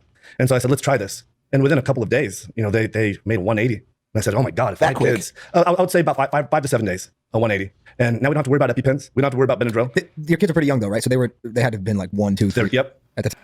What do you speculate about stories like this? Because I always he was saying they're having like allergic reactions, going to anaphylactic shock, and then they switch their diet around and eliminate a lot of fucking foods. To me, it's as simple as like they stopped eating something which they had an allergic reaction to. There was something in the diet that the kid was reacting to, and it's not that like the diet that they went on has some magical property. It's that it's probably missing some property that was problematic in the previous diet. Yeah, I don't take stories like this like to be particularly meaningful. Yeah. They don't tell me much about whether or not, like, let's just grant that this is the only diet that this kid can survive on without having allergic reactions. Like let's actually just grant that. That doesn't tell me whether or not this diet is actually going to be beneficial for any other outcome. Right. Like cardiovascular disease, for autoimmune disease, for cancer, for any of these other outcomes. It doesn't tell me anything about the health value of the diet in that regard. It just tells me that the kid's not allergic to this diet. Right. Right. And not So even for other people as well, not just them. Like you don't know the outcome for like general population. You have really bad internal validity and you have really, really bad external validity. Like you have no idea how generalizable this effect is and you can't really ascertain whether or not the effect exists at all, or at least to the extent that it is attributable to the actual diet itself and not just the elimination of some problematic thing that you weren't even aware of. Right. So the whole thing is just fucking crazy. Did you look like that at that time? No, because I didn't fucking know about that back then. I'll tell you this. There's a lot of subprimals that are convinced that Liver King is taking steroids. Right, and this is one of my. Ask you. We have to ask I had somebody come up to me in the elevator. I think it might have been the guy that yelled at you. This is one of my favorite fucking topics. Is Liver King natty? That's what he said. I think he was like TikTok age. They say natty. Yeah. Well, first thing I'm now you're giving me a sidetrack, but I'll say this: do you think if I was on steroids, I would have these fucking appendages down here, these legs? Have legs? Do you see how fucking little my fucking legs are? You know.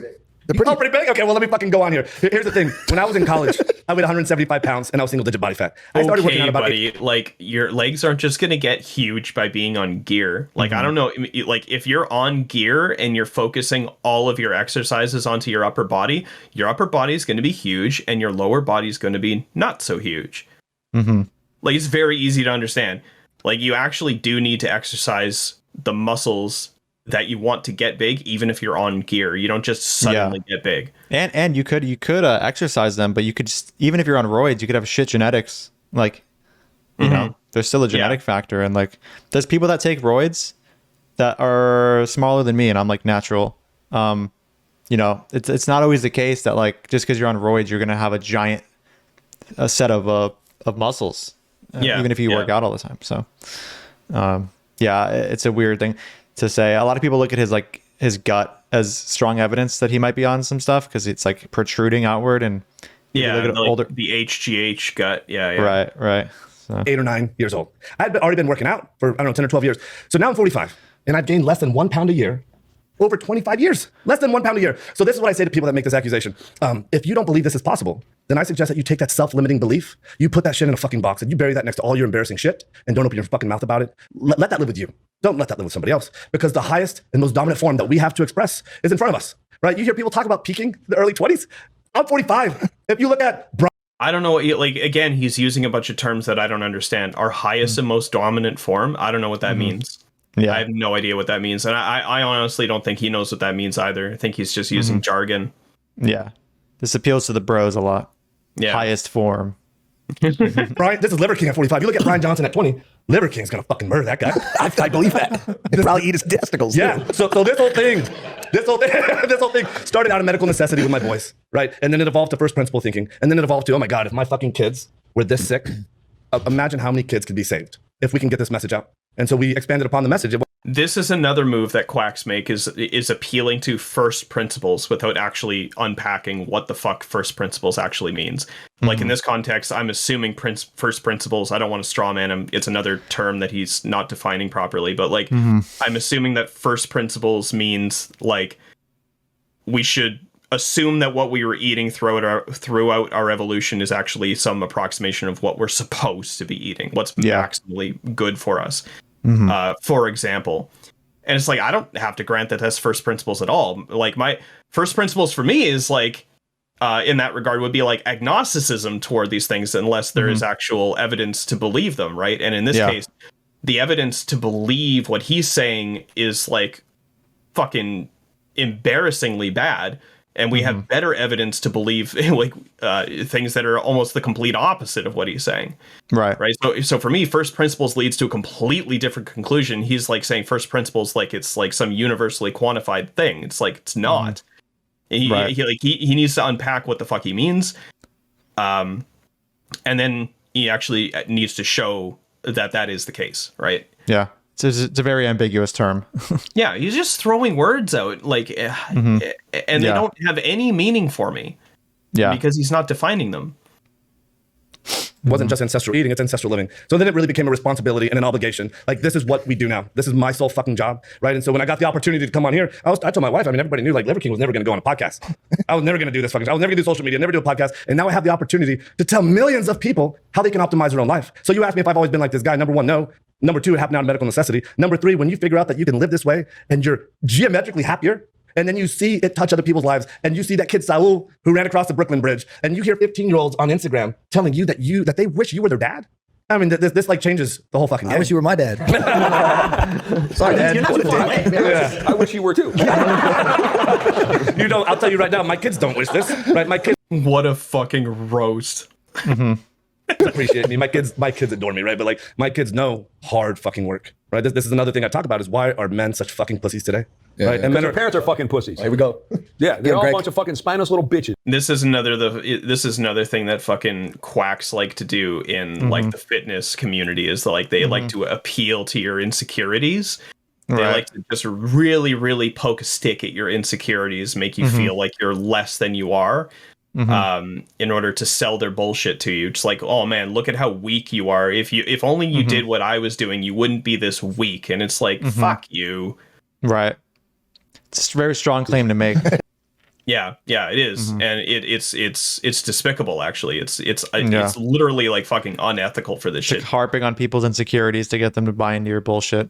Yeah, exactly. Oh, it's like fucking imagine how much more manly you could be. Imagine how much more masculine you could be if you only put some fucking bull balls in your mouth. It's like, shut the fuck up, man. You'll It's grow so a third stupid. testicle, bro. Same. That's right. He's not, You two just bottle a lot of shit up. And by the way, you're very well spoken for never being on a podcast before, and you are seconds away of going to a therapist. So just tone it back just a little bit. You're in charge of me. See, this is what happens. You want to eat more nuts? Question. So I love the fact that you're putting all of this for health benefits. My girlfriend was actually sick growing up, so her mom had to change a lot of things for her to get off of breathing tactics. She was on like a ventilator? She had asthma, but a really bad version. Puffer. Yeah, she couldn't breathe by herself, so she had to be medicated. And her mom was scared because the doctors kept saying what you were saying. She didn't want to be a pill popper. Yeah. So I love that you're actually doing this, focusing on people's health. Now that we know all the positives, is there any negatives? Nice, George. Is there anything that you got from this? You're like, fuck, you're gonna be throwing up a lot in the beginning. You're gonna be very angry. You're gonna be like a GP. You're gonna want to beat up everybody. Like, is there something that is negative that while they're taking this process, they at least know that vertical? That way they're prepared for it. Yeah, this really, I think, harkens really well into the last point I wanted to make about hard times make strong men. This is not easy to do. If it were, everyone would have fucking devoured the whole plate, right? There's a replacement for this. Yeah, so early, I don't think he ever made the claim that it was easy. Yeah, maybe he is maintaining that it's hard to do. Yeah, I thought that I had a point there, but we can go on. Yeah. This, by the way, it's called the whole beast protein shake. It has every fucking thing in there, and you're gonna think it's Lionel, Liver King Chef Lionel. You gotta bring some fucking around of the whole beast. Yo, this guy's on it. Is this your personal chef? This is Liver King Chef Lionel. All right. He's the best goddamn fucking chef, and you're gonna taste. You gotta try this. George, you gotta have this. So this is The whole beast protein. Now this is not like whey protein. I'm assuming this is like has animal parts. Let me tell you what this has in it. Actually, fuck it. Let's taste it first. Yeah, there you go. Happy birthday, goddamn it, fucking cheers. It's fucking delicious. It's delicious. So here's the thing. Oh yeah, it's good. I feel my dick get harder. I'm not gonna lie. This is really good. This is actually really that's delicious. good. Yeah, that's good. I'm plugging it again. It's the whole beast protein shake. Because here's the thing. Most people aren't gonna fucking eat this way. How many grams of protein? 21. 21. This has liver, heart, pancreas, spleen, kidney. It has bones. It has blood, and it has fucking colostrum. Any sugars? No. Any sugars? How long till after I drink this before I absolutely Fucking colostrum. explode out of my asshole? Isn't that what they give to cow like baby cows when they're like getting because they're taking the mother away from the calf, they'll like feed him colostrum instead of the mother's breast milk, which they're taking away for human consumption or something. It's just to me it's just so crazy that like he has this shake that has all this crap in it and he's selling it to people thinking, and these people are actually thinking that is actually going to benefit them, and one of the only reasons that they're thinking this is because this person just like attacked their or not attacked necessarily, but leveraged their insecurities in order to get them to open up their wallets to him. And it's just like, Jesus fucking Christ. There's probably people watching this like, I am a bitch. I'm gonna go order this protein powder comprised of spleen, blood, colostrum, and heart, and whatever else he said. I'll tell you right now, if not eating the shit that's on the table in front of those people makes you a bitch, I'll be the bitch because Yeah. I'm not eating any of that shit. Yeah. And I'm definitely a bitch. 100%. Oh yeah, I 100%. I'll Yeah. take the title. Yeah. I'll change my Discord name, Bitch Nick, Right. Because you won't eat testicles. because I won't eat testicles. Yeah. Right. Fucking tell me. You fucking tell me. And then I want you to get down here and fucking prove it. You know, You want me to do it right here? this is the deal. Everything is fucking hard, right? Like if anything were easy, we would already be walking around, you know, happy as fuck. Kicking ass in life. But to answer your question, I would say all of these things are hard. Right. So this is why I want to encourage people to start with what I believe is the easiest fucking thing, right? My name is Liver King. Start eating some goddamn fucking liver. So this is what I would say. Each one of these things are not easy to do, right? And so what I wanted to share earlier is I created the barbarian workout because this is the hardest thing most men will ever do in their lives. Because most men have never actually been through an actual rite of passage, right? When you earn that shit, when you've been through the hardest fucking thing that you didn't even know was possible, that you were capable of, it changes you forever. Rite of passage. I've seen this barbarian thing. It's actually like 2 75-pound kettlebells in each arm, and you're dragging a sled behind you that has like 100 pounds on it, and you drag it like half a click. It's like, why? You gotta do hard stuff to grow, man. Which, in some sense, is true, but I don't think you need to do this barbarian shit. No. Just go to a gym and lift a little bit. Like, and Congratulations. what's the argument for requiring a rite of passage? And like, yeah, I just don't understand any of it. Like, why? Forever. Transfer. And all primitive culture tribes have something that's analogous to a rite of passage. But for whatever reason, somebody recently sold us on not having to do that shit, right? They're selling you status that you can go and buy at the mall instead of fucking earn. So hard times make strong men, and there's no requirement for hard times anymore. So I think it's really fucking important. It's incumbent upon us fucking parents and role models to model, preach, and teach these fucking ways. I gotta finish this shit because this is, you know how many fucking I don't even grant that hard times make strong men. Hard times can fucking break you. Like, hard times can fucking destroy you. Yeah. Like, what the hell is he even saying? adults are listening to this saying, well, then I'm fucked. Well, then I'm fucked. Because at some point in your life, you got to take responsibility for your life, right? You got to take leadership and ownership and agency over your fucking life. And you got to create your own value, your own worth, and your own goddamn esteem. And then you can become anything, even a fucking king, right? All of this is hard. On the other side of hard is active suffering, is actively earning it, is going through this rite of passage and living a life that's infinitely fucking amazing. I agree. I obviously agree with that a lot. I think, there's a lot of people who are missing out on rites of No, I don't grant that at all. passage, trauma, and all the empathy and all the learning that those bring with it. Are there actual hard medical downfalls or shortcomings to this diet? Higher cholesterol, are there things that you have to actively do to combat those? Yeah, this is all rubbish. Right, like the whole idea of thing. tracking cholesterol. All of this stuff is fucking hilarious. You can make that face if you want. Well, no. Let me tell you what cholesterol is. Because that kind of shits on the face of. Sure, yeah, of course it does. But you stand in line, right? You buy that vegetables are healthy. You buy that you should be wearing a shirt, right? You buy that you should refer to yourself in the first person. I was gonna ask you this. You buy that cholesterol has something to do with heart. Let me finish this. Cholesterol is a proxy to something we don't fucking understand. If you want to know about heart disease, you need to know about your HSCRP, your inflammation. What does your insulin look like? What are your triglycerides? What the fuck is your blood pressure? More people die of heart attacks with normal goddamn fucking. Okay, so show me the evidence for all of those mechanisms. Yeah, just show me the evidence for all of those mechanisms, and then show me the symmetry breaker for something like apoprotein or apolipoprotein beta 100. Show me the symmetry breaker between all of those mechanisms and ApoB. And he won't be able to do it. He won't be able to actually demonstrate that all of those markers have that we have higher confidence or better causal estimates for those markers as opposed to ApoB. All roads lead back to ApoB, which is like LDL cholesterol, like what he's talking about. And he won't be able to do it, right? So he's saying all of these things matter, but this one thing that we all think matters actually doesn't matter. And I want to know what evidence he's using to form the belief for all of these other things that he's saying matters, and I want him to tell me what the distinction is between that set of evidence and the set of evidence that he is discarding for this other thing, such that he forms the belief in one scenario and not the other. Yeah. Right? Because I don't think he'll actually be able to do it credibly. He won't be able to actually show me that causal estimates are better for these than the other. There's data for HSCRP, for sure. Inflammation is independently causal of atherosclerosis. And so is LDL. Having high HSCRP and high LDL is the worst case scenario. Having high LDL is bad. Having high HSCRP is bad. Having both of them low is best. And having high LDL, even when HSCRP is low, is still bad. Like what he's saying here makes absolutely no sense and is demonstrably false.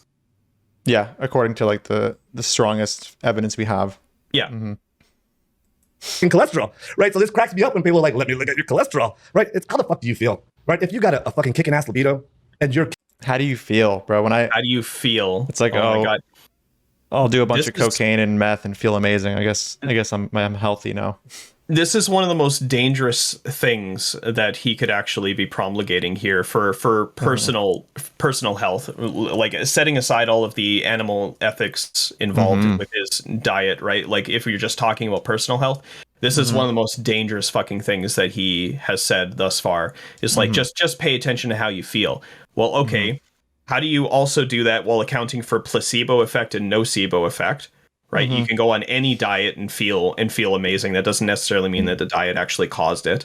And also, he's implying that we should eschew, or like avoid, or consider to be not necessary, like fucking screening, like actual like actually evaluating our health using objective fucking measures, like LDL. Like even HSCRP, for example, or even blood pressure. It's like maybe we should eschew these things because all we need to do is just live an ancestral life. And if you feel great, that's good enough. It's like, that's so dangerous because now preventative medicine for people, like access to preventative medicine, is going to be out the window for a lot of people because they're going to get it in their head that all they really need to do in order to be healthy is just eat in a way that makes them feel good. Yeah. And that's not true. Like what if there was a person out there who feels great, like you said, like just snorting cocaine? Just like, man, I'm snorting all this cocaine and I just feel great. Does that mean that they all of a sudden, does that mean A, that cocaine becomes healthy? And B, does that mean that any biomarkers that could be negatively affected by cocaine, we just don't pay attention to those anymore because he feels great? Like there's so many reductios here that he's not taking into consideration, that just blow his fucking argument just completely out of the water. It's obviously absurd. Yeah, and I'm also confused because he mentioned all those other metrics that he said he thinks you should care about instead of like of your cholesterol. But what if you're shit on all those metrics, but you feel good? Like is yeah. That's like another scenario. Very confusing. And it also just point this out, the way that he I don't know if you noticed, but he was like, people will ask me, what's my cholesterol? And I'll say, how do you feel? I think the way that he responded to that it almost implies that his cholesterol is through the fucking roof. We don't know for sure, but he seems like he won't tell you what it is. If it was low, he would probably tell you and then say, but also it doesn't matter because like how you feel matters more. So it's probably through the roof. The way he eats makes it seem like that's the case. Yeah, for sure. Yeah. kicking ass in fucking life. You give a fuck what your cholesterol is? I don't do any blood testing. I don't know what my cholesterol is. And I don't ask people to do it. I don't believe in that shit. Unless you think you might have a problem, whatever, fine. Go do whatever blood testing you want to do. But here's what I know is like the reductionist thinking that cholesterol is associated. Like, well, again, these guys got you. These guys got you. Wait a second. The reductionist thinking that cholesterol is associated with, and I'm assuming he was going to end that with cardiovascular disease. Regardless of what the hell you think about the direction of causality there, you can't deny the association. Mm-hmm. Like, you can't deny the association. Mm-hmm. Like, there's a strong association. You can argue about the direction of causality. Well, I would argue that, like, arguing about the direction of causality is kind of stupid. But, like, the association is there, buddy. Like, are you fucking stupid? Right. I think what he meant was causal. Yeah, he said association. He said association. Yeah. But he probably would also hold the same views about the association. Like, oh, you think that there's an, like, you know. Yeah. So basically he's saying that, like, the causal association, or the association being representative of some causal relationship is nonsense. And it's like, that couldn't be any further from the fucking truth. Right. This is all just, like, super dangerous nonsense that he's promulgating here. Yeah. Like the yolk, they're like, don't eat that. It's bad for your cholesterol. And now the American Heart Association is now fucking coming out saying it's good for you. So, bitch, you're I've been saying for years, eat eggs, because animals, I don't know why I always eat eggs first. No matter what they get, every animal will. That's really misleading. Like, a lot of public health authorities they bite the bullet on eggs because they know that, like, so the primary issues with eggs are the saturated fat and cholesterol content.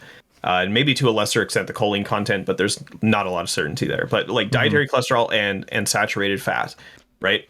The thing is that saturated fat consumption is now at a level where we're not really, like, going to get it down any further on a population level, not without massive, like, systemic changes. that are probably going to require like legislation, right? So like saturated fat's probably not going down anymore. And maybe some public health authorities take the position that maybe eggs, so like it's fine. They don't contribute a lot to saturated fat. Saturated fat in the aggregate's not going to budge. Sure, eggs are fine. That doesn't mean that eggs are actually healthy. That just means like in the context, these public health authorities are saying like it probably doesn't matter on a population level whether or not you eat a few more eggs or fewer eggs, because like we're already in a place where it's like it's not going to be a huge lever to pull with dietary cholesterol. Dietary cholesterol is probably not coming down any further without the same sort of systemic changes. And the relationship between both of these things and disease endpoints is kind of nonlinear. With the example of dietary cholesterol, it's kind of like a hyperbolic curve, right? Everybody's already eating on the top of the curve. Eating more eggs is not going to do more to your cholesterol. At least the independent effect of dietary cholesterol is not going to be doing any more. You can't get dietary cholesterol down any further in the population without systemic changes. So we just say it's not a nutrient of concern with regards to the target population. That doesn't mean that the dietary cholesterol in the eggs isn't problematic. That doesn't mean that the saturated fat in the eggs isn't problematic. It doesn't mean what is the wording of the message that they're sending? Like when they, like what they were talking about? That's very weird to me. Like, why would you not say instead, like in like a more condensed way, like what you just said? How it's like, no, it is a nutrient of concern. Probably lower your consumption of it, or food of concern. Probably lower your consumption of it. Why are they going off of like the current amounts of cholesterol that people are consuming and then saying, oh, according to that, like it won't do much? Like that to me is so not in the interest of health. Like it's like telling a bunch of people that are already smoking a shit ton of cigarettes, like, going down won't really, or going up won't do much because you're already at such a high level of cigarette smoking. Just bizarre. Yeah. It is kind of bizarre. I think the explanation is that like population, like, or public health guidance in terms of like diet and stuff like that, or public health messaging has to be messaging that people can actually like engage with. And there's a huge proportion of the population that's, for better or worse, like they can't help their access to eggs, like for example, or animal products in general. They can't help their access to them, and they kind of have to rely on them, right? Like even if they want to go vegan, there are huge proportions of the population that live in food deserts that can't make those sorts of decisions, right? So like the public health messaging has to be conscious of the extent to which the target population can actually engage with them. So saying something like dietary cholesterol isn't a nutrient of concern, while it is misleading, I do actually agree that that's probably not the wording that they should use for the recommendations, but I understand the rationale behind the wording. I don't agree with the wording itself. I feel like they shouldn't make a national one then. Like they should have individual messaging, because like if you're in a place where you can go vegan or reduce that, like why not? There's actually a book by Walter Willett called Eat, Drink, and Be Healthy that actually paints a picture of what the guidelines would look like for a population that was completely unfettered by social disparity and socioeconomic disparity and things like that. Like if everybody just had full access to the best diet possible based on current evidence, like that's what the diet would look like, and that's what he lays out in the book. So if anybody's interested in like what the evidence says about like the best diet that we currently have access to, I'll put it that way. That's a book to read, and it gives a pretty good accounting of what such a diet looks like. Interesting. All right, let's keep going. We'll eat eggs. This is what we have to come back to, is first principle thinking. We got to stand in front of the fucking ideas and ask the big fucking questions. Why am I wearing a shirt? Why am I combing my hair? Why am I trimming my fucking beard? Why am I putting sunscreen on? Why am I eating this way? Because if our early ancestors lived a certain way, we should at least ask the question, well, why aren't we doing that? Right? And if we just use that same first principle, primitive culture thinking, well, how do our early ancestors eat? If first principles is just baseline skepticism, if that's like the definition that he's running is just a synonym for skepticism, I mean, why aren't you just questioning why aren't you questioning whether or not you should be questioning those things? Why did you just apply it to your own epistemology as well? You could have avoided a lot of fucking hard issues. Where do you? Do you so- not wear shirts? Bro, you haven't seen my fucking closet, have you? I gotta send you this video. I got the best fucking Just video. fingers, nothing on it. Bro, I got It's like a meat rack. It's just sheep. Just like, Dried liver. by the way, this is jokes. Please don't punch me. I got it. Bro, yeah, I got a lot of fucking shorts. No shirts? No shirts. I have a bag that I take for hunting. The shirts are packed in the bag. The bag is technically in the closet, but I don't fucking wear shirts. So when you, yeah, I was gonna say like when you go to, I don't go to fucking stores. What do you go to stores for? To meet the vegan girls. Bro, I got Liver Queen. I I wanted to talk about Liver Queen. So let's put a pin in that real quick because I just want to go back to this. Like you never go to the movies where you need a shirt anywhere, no shoes, no shoes. I don't go to the movies. Here's the thing: when you've created and built and shaped a life that you fucking love, why would you leave it? Right? I live on plenty of acreage. How did you make money before Instagram? Well, this is just another way of saying that you don't prefer to go to the movies. Yeah.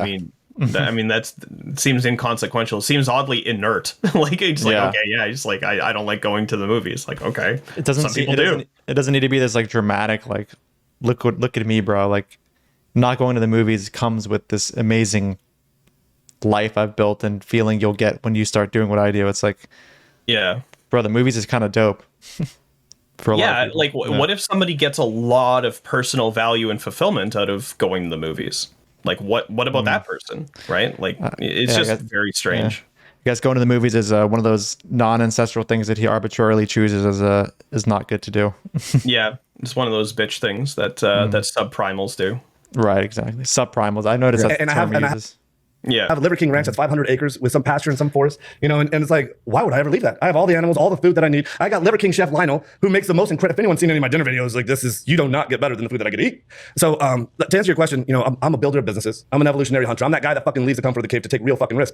You know, you hear about these entrepreneurs that start selling hats and coffee cups, right? It's like, whatever the reward needs to be commensurate with the risk. The comfort of the cave, like, didn't he start off the conversation talking about how modern life was so comfortable, and now he's saying that he's going to uncomfortable modern life and leaving comfortable ancestral life? Like, he's got like a weird inconsistency that he's running here.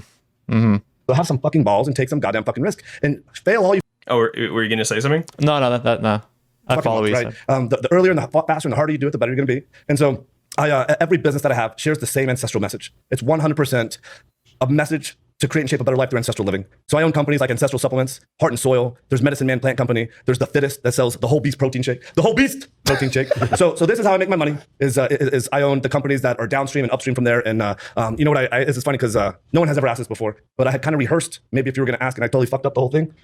You know what I wanted to say? I can still ask if you want. Just tell me what to ask. What I wanted to say was crypto. And NFTs. This is what I wanted to say because I knew everybody would fucking laugh at me. up. You know, Oh. Let's do it. All right. So Liver King, like, how do you make most of your money? crypto and NFTs. Sorry, what? Instead of the world of women, the world of meat, and it's just like Like, this kind of goes back to what I was saying earlier. Like, this guy is just crowbarring open young men's hearts and just like ripping them out, shitting and then shitting in the fucking gaping cavity, just like absolutely tearing them to shreds, saying like, you are not worthwhile in your current form. And just like really tearing apart their insecurities or like leveraging their insecurities, and then like using that as a method of opening up their wallets to him. Yeah. And it's so disgusting. It's actually disgusting to watch him basically say that this is what he's doing. Like, Right. It's so crazy. He might be convinced in his own mind that like what he's doing is necessary or something, or like, people are very weak, they need to be on this, trust me, I'm feeling so good, I got, you know, maybe he has like good intentions, I'm not really sure. He gives me weird vibes though, for sure. Like, I don't know. Oh yeah, he gives me pretty weird vibes too. I'm pretty sure that he's just like leveraging people's insecurities in order for them to give him money. That's like his entire business model, and it's absolutely disgusting to me. Yeah, I think the rest of this is pretty, like, I haven't even seen past this. I'll skip over to treating ADHD, see what's said. 20 years I have a ago. question for this Brian character that no longer exists. How would you speak to Brian to get him to do this? Because you guys had your cubs to protect. So when you have your kids, nothing matters anymore. So you want to lead with an example. But somebody who's like a Brian, his kids are not in danger. Yeah. How do you get him to take that step? Yeah, there's two things I would say. Number one is show him, don't tell him. This is the first thing. The second thing I would say is your life already fucking sucks. Listen, kid. Listen. I gotta tell you, your life is shit. Your life fucking sucks. But more pancreas. Here's the thing. But you know it. Because again, you're suffering with depression, with anxiety. You can't have fucking kids. You want to have kids. right? You have an autoimmune condition. You have all these modern day chronic conditions. I can tell you your life sucks because you know it does, because again, you hate your fucking job, you hate your family life, you sedate yourself enough to call it your life. So people want something. You know, Liver King went on social media 7 months ago, not knowing what was going to happen.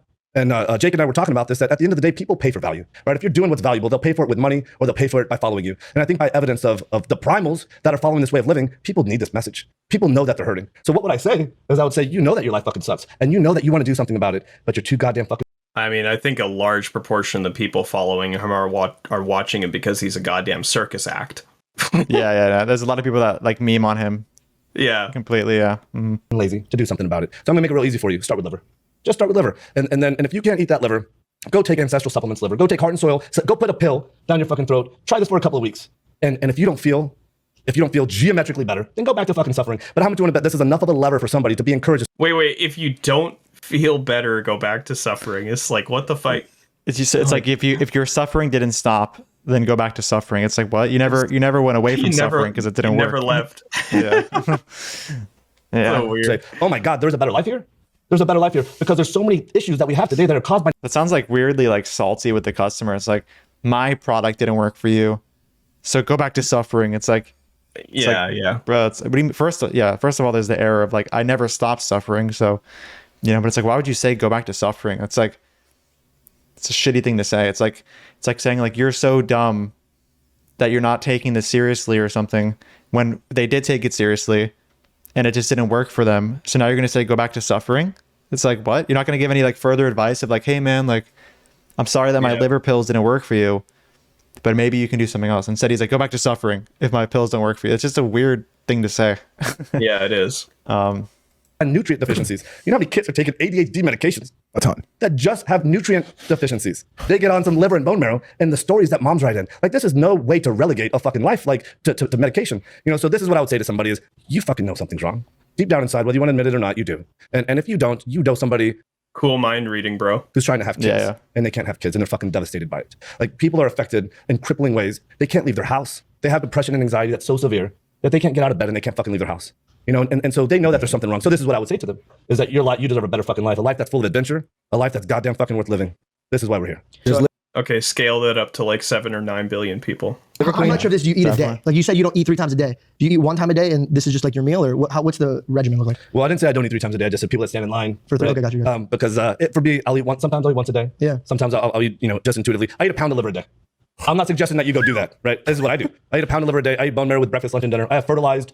I love how he says, like, I'm not suggesting that you can go do that, because, like, if you ate fucking 454 grams of liver every day, you would eventually get hypervitaminosis A and you could potentially die. Do not do that. Good thing to point out. Yeah, this guy is full of shit, and actually, like, he said he's not recommending it, but he's putting on the table that this is possible and this is something that can be done. You shouldn't do it. You actually shouldn't. Do you think he doesn't do it himself? I don't know what the fuck he does. He's so completely absorbed in the marketing aspect of this that I have no idea what his actual diet looks like, or if this is actually an accurate representation of anything that he actually eats in his real life. Yeah, he posts videos here and there on his Instagram of what he's eating. Like, oh, here's what Liver King's having for dinner. But that's just social media. Yeah, exactly. Like, it's hard to tell what exactly he's doing in his private life. Yeah. Raw eggs with all my fucking meals except for dinner. How often are you putting your liver to the test? Throwing it back? I throw it back every... Wait. Raw eggs? Raw eggs are only... The protein in raw eggs is only like 50% bioavailable, and earlier he was harping away about how fucking important bioavailability is. He said fertilized raw eggs, by the way. I don't know if that changes anything. Fertilized raw eggs? Yeah, that's what he said. I don't know. It's like, what the hell? It's so weird. It's fucking gross. Fucking weak. Oh shit. Fuck. Sorry. I got it. Liquor. Everclear. Shut the fuck up. As given man boy drinks, and I get down on fucking Everclear. Really? Why do you drink these other drinks? What is Everclear? Everclear is 142 proof grain. Oh, so you indulge. So do you smoke weed? No, George. Alcohol. He's fucking drinking Everclear. The ancestral Everclear. Yeah. Oh my god. Getting hammered on Everclear. Our ancestral, quote unquote, point of contact with alcohol was like fermented fruit, like rotten fruit. I don't think he's eating rotten fruit.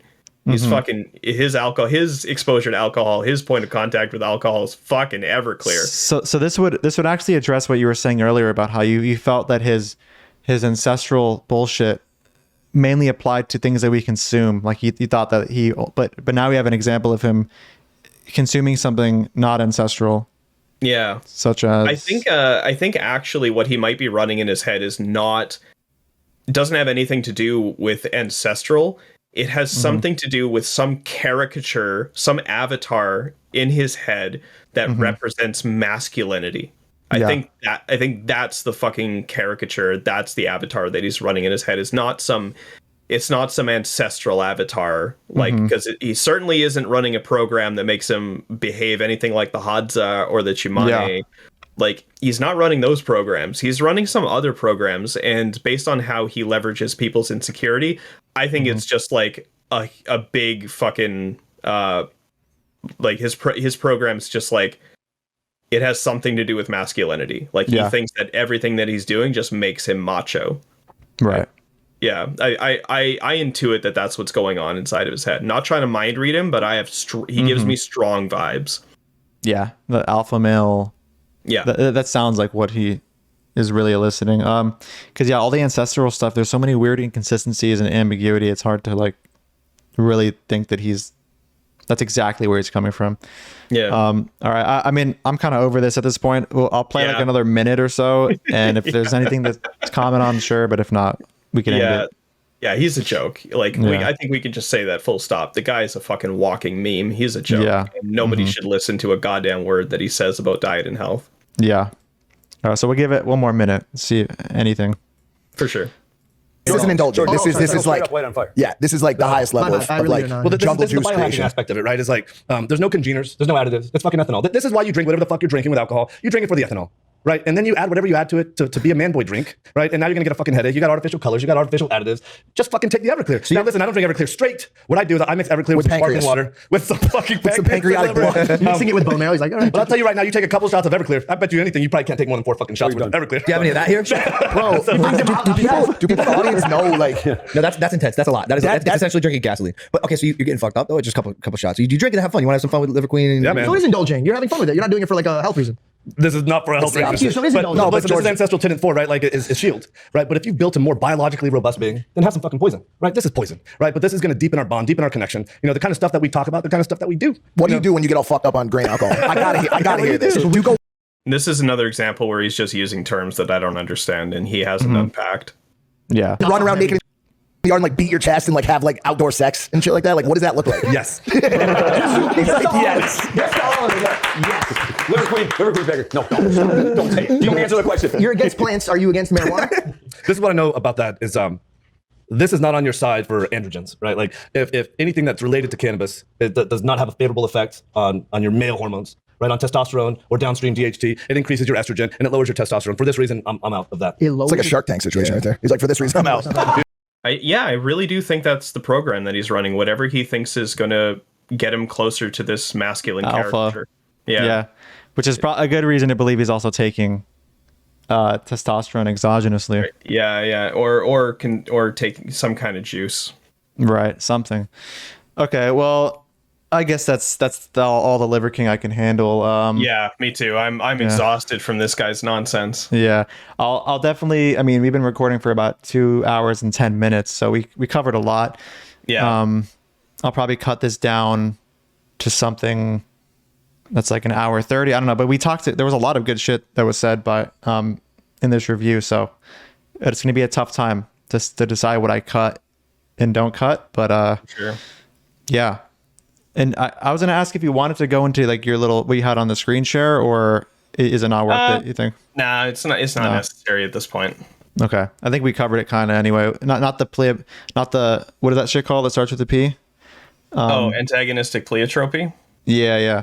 Like we didn't cover that, but didn't cover that, but I don't know. I think we covered the selection bias thing enough. Yeah, the survivorship bias thing is probably the thing that interacted with his arguments the most, although it seems to be baked into his cake that foods that we're adapted to, or foods that are ancestral, are going to be healthiest. Like that does seem to be something that he's running that my argument would definitely destroy.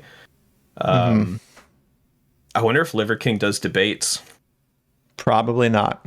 Yeah, probably not. Debates aren't ancestral. But you could try to reach out. I doubt he'll respond, but you know, he's pretty big too, so he probably gets a lot of messages. But how many followers does he have? I think he's in the millions on Instagram. Jesus. Yeah, he's got a lot. And it's like a real following. His engagement's pretty good. But yeah, 1.5 million. That's fucking insane. Well, for the people watching, if you made it this far, that's insane. It's a long ass video.